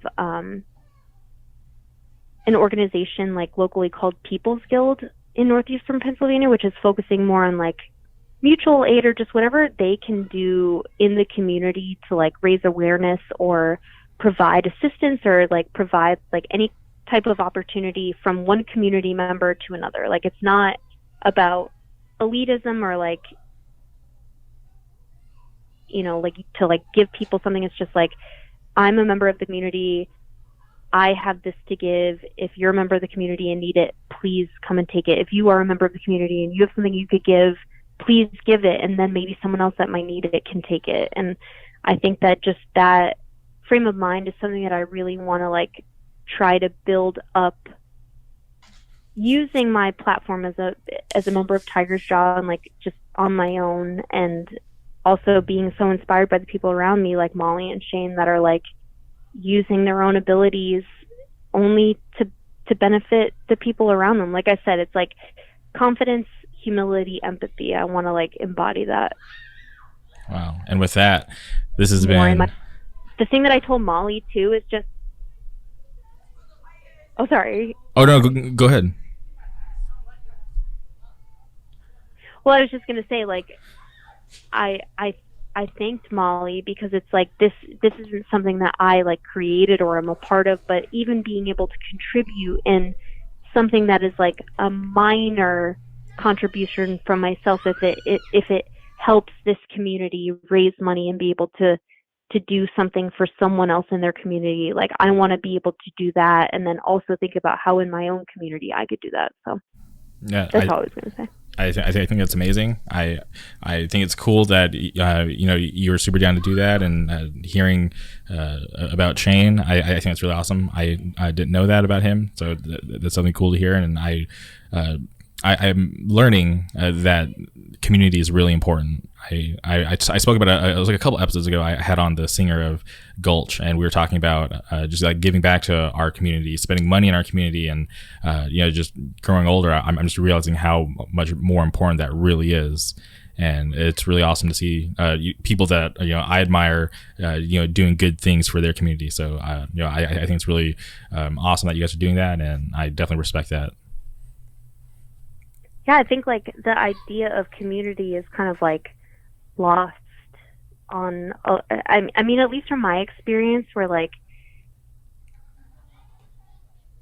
who having been touring for however many years, like my community before and even during touring was always like the music scene, right? Like locally, and how I could contribute or help with that. But then it's like, what about my neighbors? Like, I want to know my neighbors. I want to like know the people that live like 10 minutes away from me that like could maybe use something that I have that I would give away for free no matter what. Like, I think branching out from individualism and thinking more about collectivism, it's super important, especially for those that have the resources, the privilege, the platform to do so. It's like I want to like give back just as much as what I got out of from having the space to be a part of something and feel welcome and accepted and like safe. Like I want to do that for everyone around me. And I think that if more of us started thinking about it in that way, it would just in general be a better experience for everyone, where like it's like fucked up to feel like I find purpose, in like helping other people, but only because it's warm. Do you know what I'm saying? Like, I want that to be like my instinctual reaction to stuff, is to like, oh, like, I'm doing this thing and like, how could it benefit people other than me too, you know? So I'm just trying to be more aware of like my place in the world and how that relates to my community and the people around me, and what I can be doing to like really like enmesh, like, or just like see where, if I have the resources and the ability to like help meet those needs, I should be doing that, and I want to be doing that.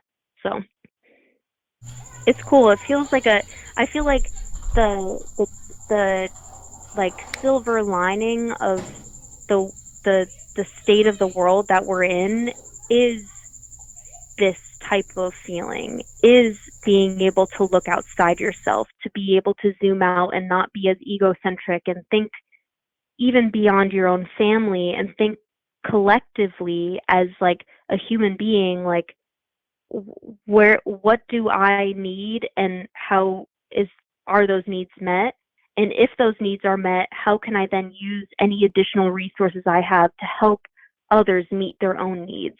So that's like kind of where I'm at with all that stuff. It's like definitely a continuing learning process, but I feel like as a Cancer, I've always been empathetic, but I need to be able to be empathetic beyond my own scope, beyond my own, like, how does it relate to me? Like, it has to be about, like, my needs are met, like, I'm fine. So what additional resources do I have that I can then be accessible, be like a resource, be whatever for other people, while also not trying to take on the role of like saviorism, like just being there or contributing in whatever ways that the community needs. Like, Shannon and I talk a lot about like opening like a community center or an arts resource center, like somewhere that, like, you know, like that's our goal right now, is like get to the point of being able to like give back, especially because of how much we both felt like we benefited from the music scene, and like having this feeling of community and wanting to connect it to the community itself, like where we actually live, the people around us, our neighbors, like the, you know, I walk down my street and I don't know everybody, and like, to me, when I really think about it, that's kind of absurd. Like, our neighbor across the street, their dog went missing on the 4th of July, or I'm sorry, the night before the 4th of July Eve. Mm-hmm. And I didn't know their names before that. And I felt so like sad to think that like it shouldn't take a time of crisis to like be at that level of understanding. Like, I want to know who my neighbors are, so that when there is a time of crisis, they can call me. When I have a time of crisis, I can call them. So I'm sorry. I feel like I'm going on like 100 tangents, but you're just very easy to talk to, Jamie. Oh no, I appreciate it. I just love hearing all the insight. I think it's really awesome, the things that you want to do and the things that you're working on. I find it really interesting. So yeah, it's definitely some interesting times, and hopefully we all can grow to be better people, and do more for our community, because there's always work to be done, and I'm finding that out with every day, and just trying to do my best to do my part. But it's fine. But seriously, I you've been so gracious with your time. This is literally the longest podcast I've ever done, and it's been awesome. Oh, no, I'm so sorry. I was like, holy shit, we're at like 3 hours. Yeah, we're gotta edit anything. Like, please do whatever you gotta do. Oh no, this is. Or you gotta split it in.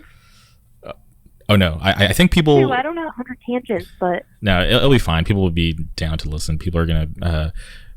Be excited, but seriously, I appreciate you willing to come on and do the podcast. It definitely means a lot to me.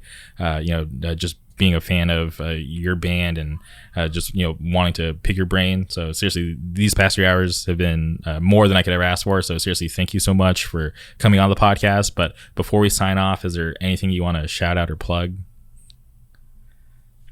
Yes, actually, I'm working on finishing a zine that I started with the conception during when we were doing our live stream shows through Stage It.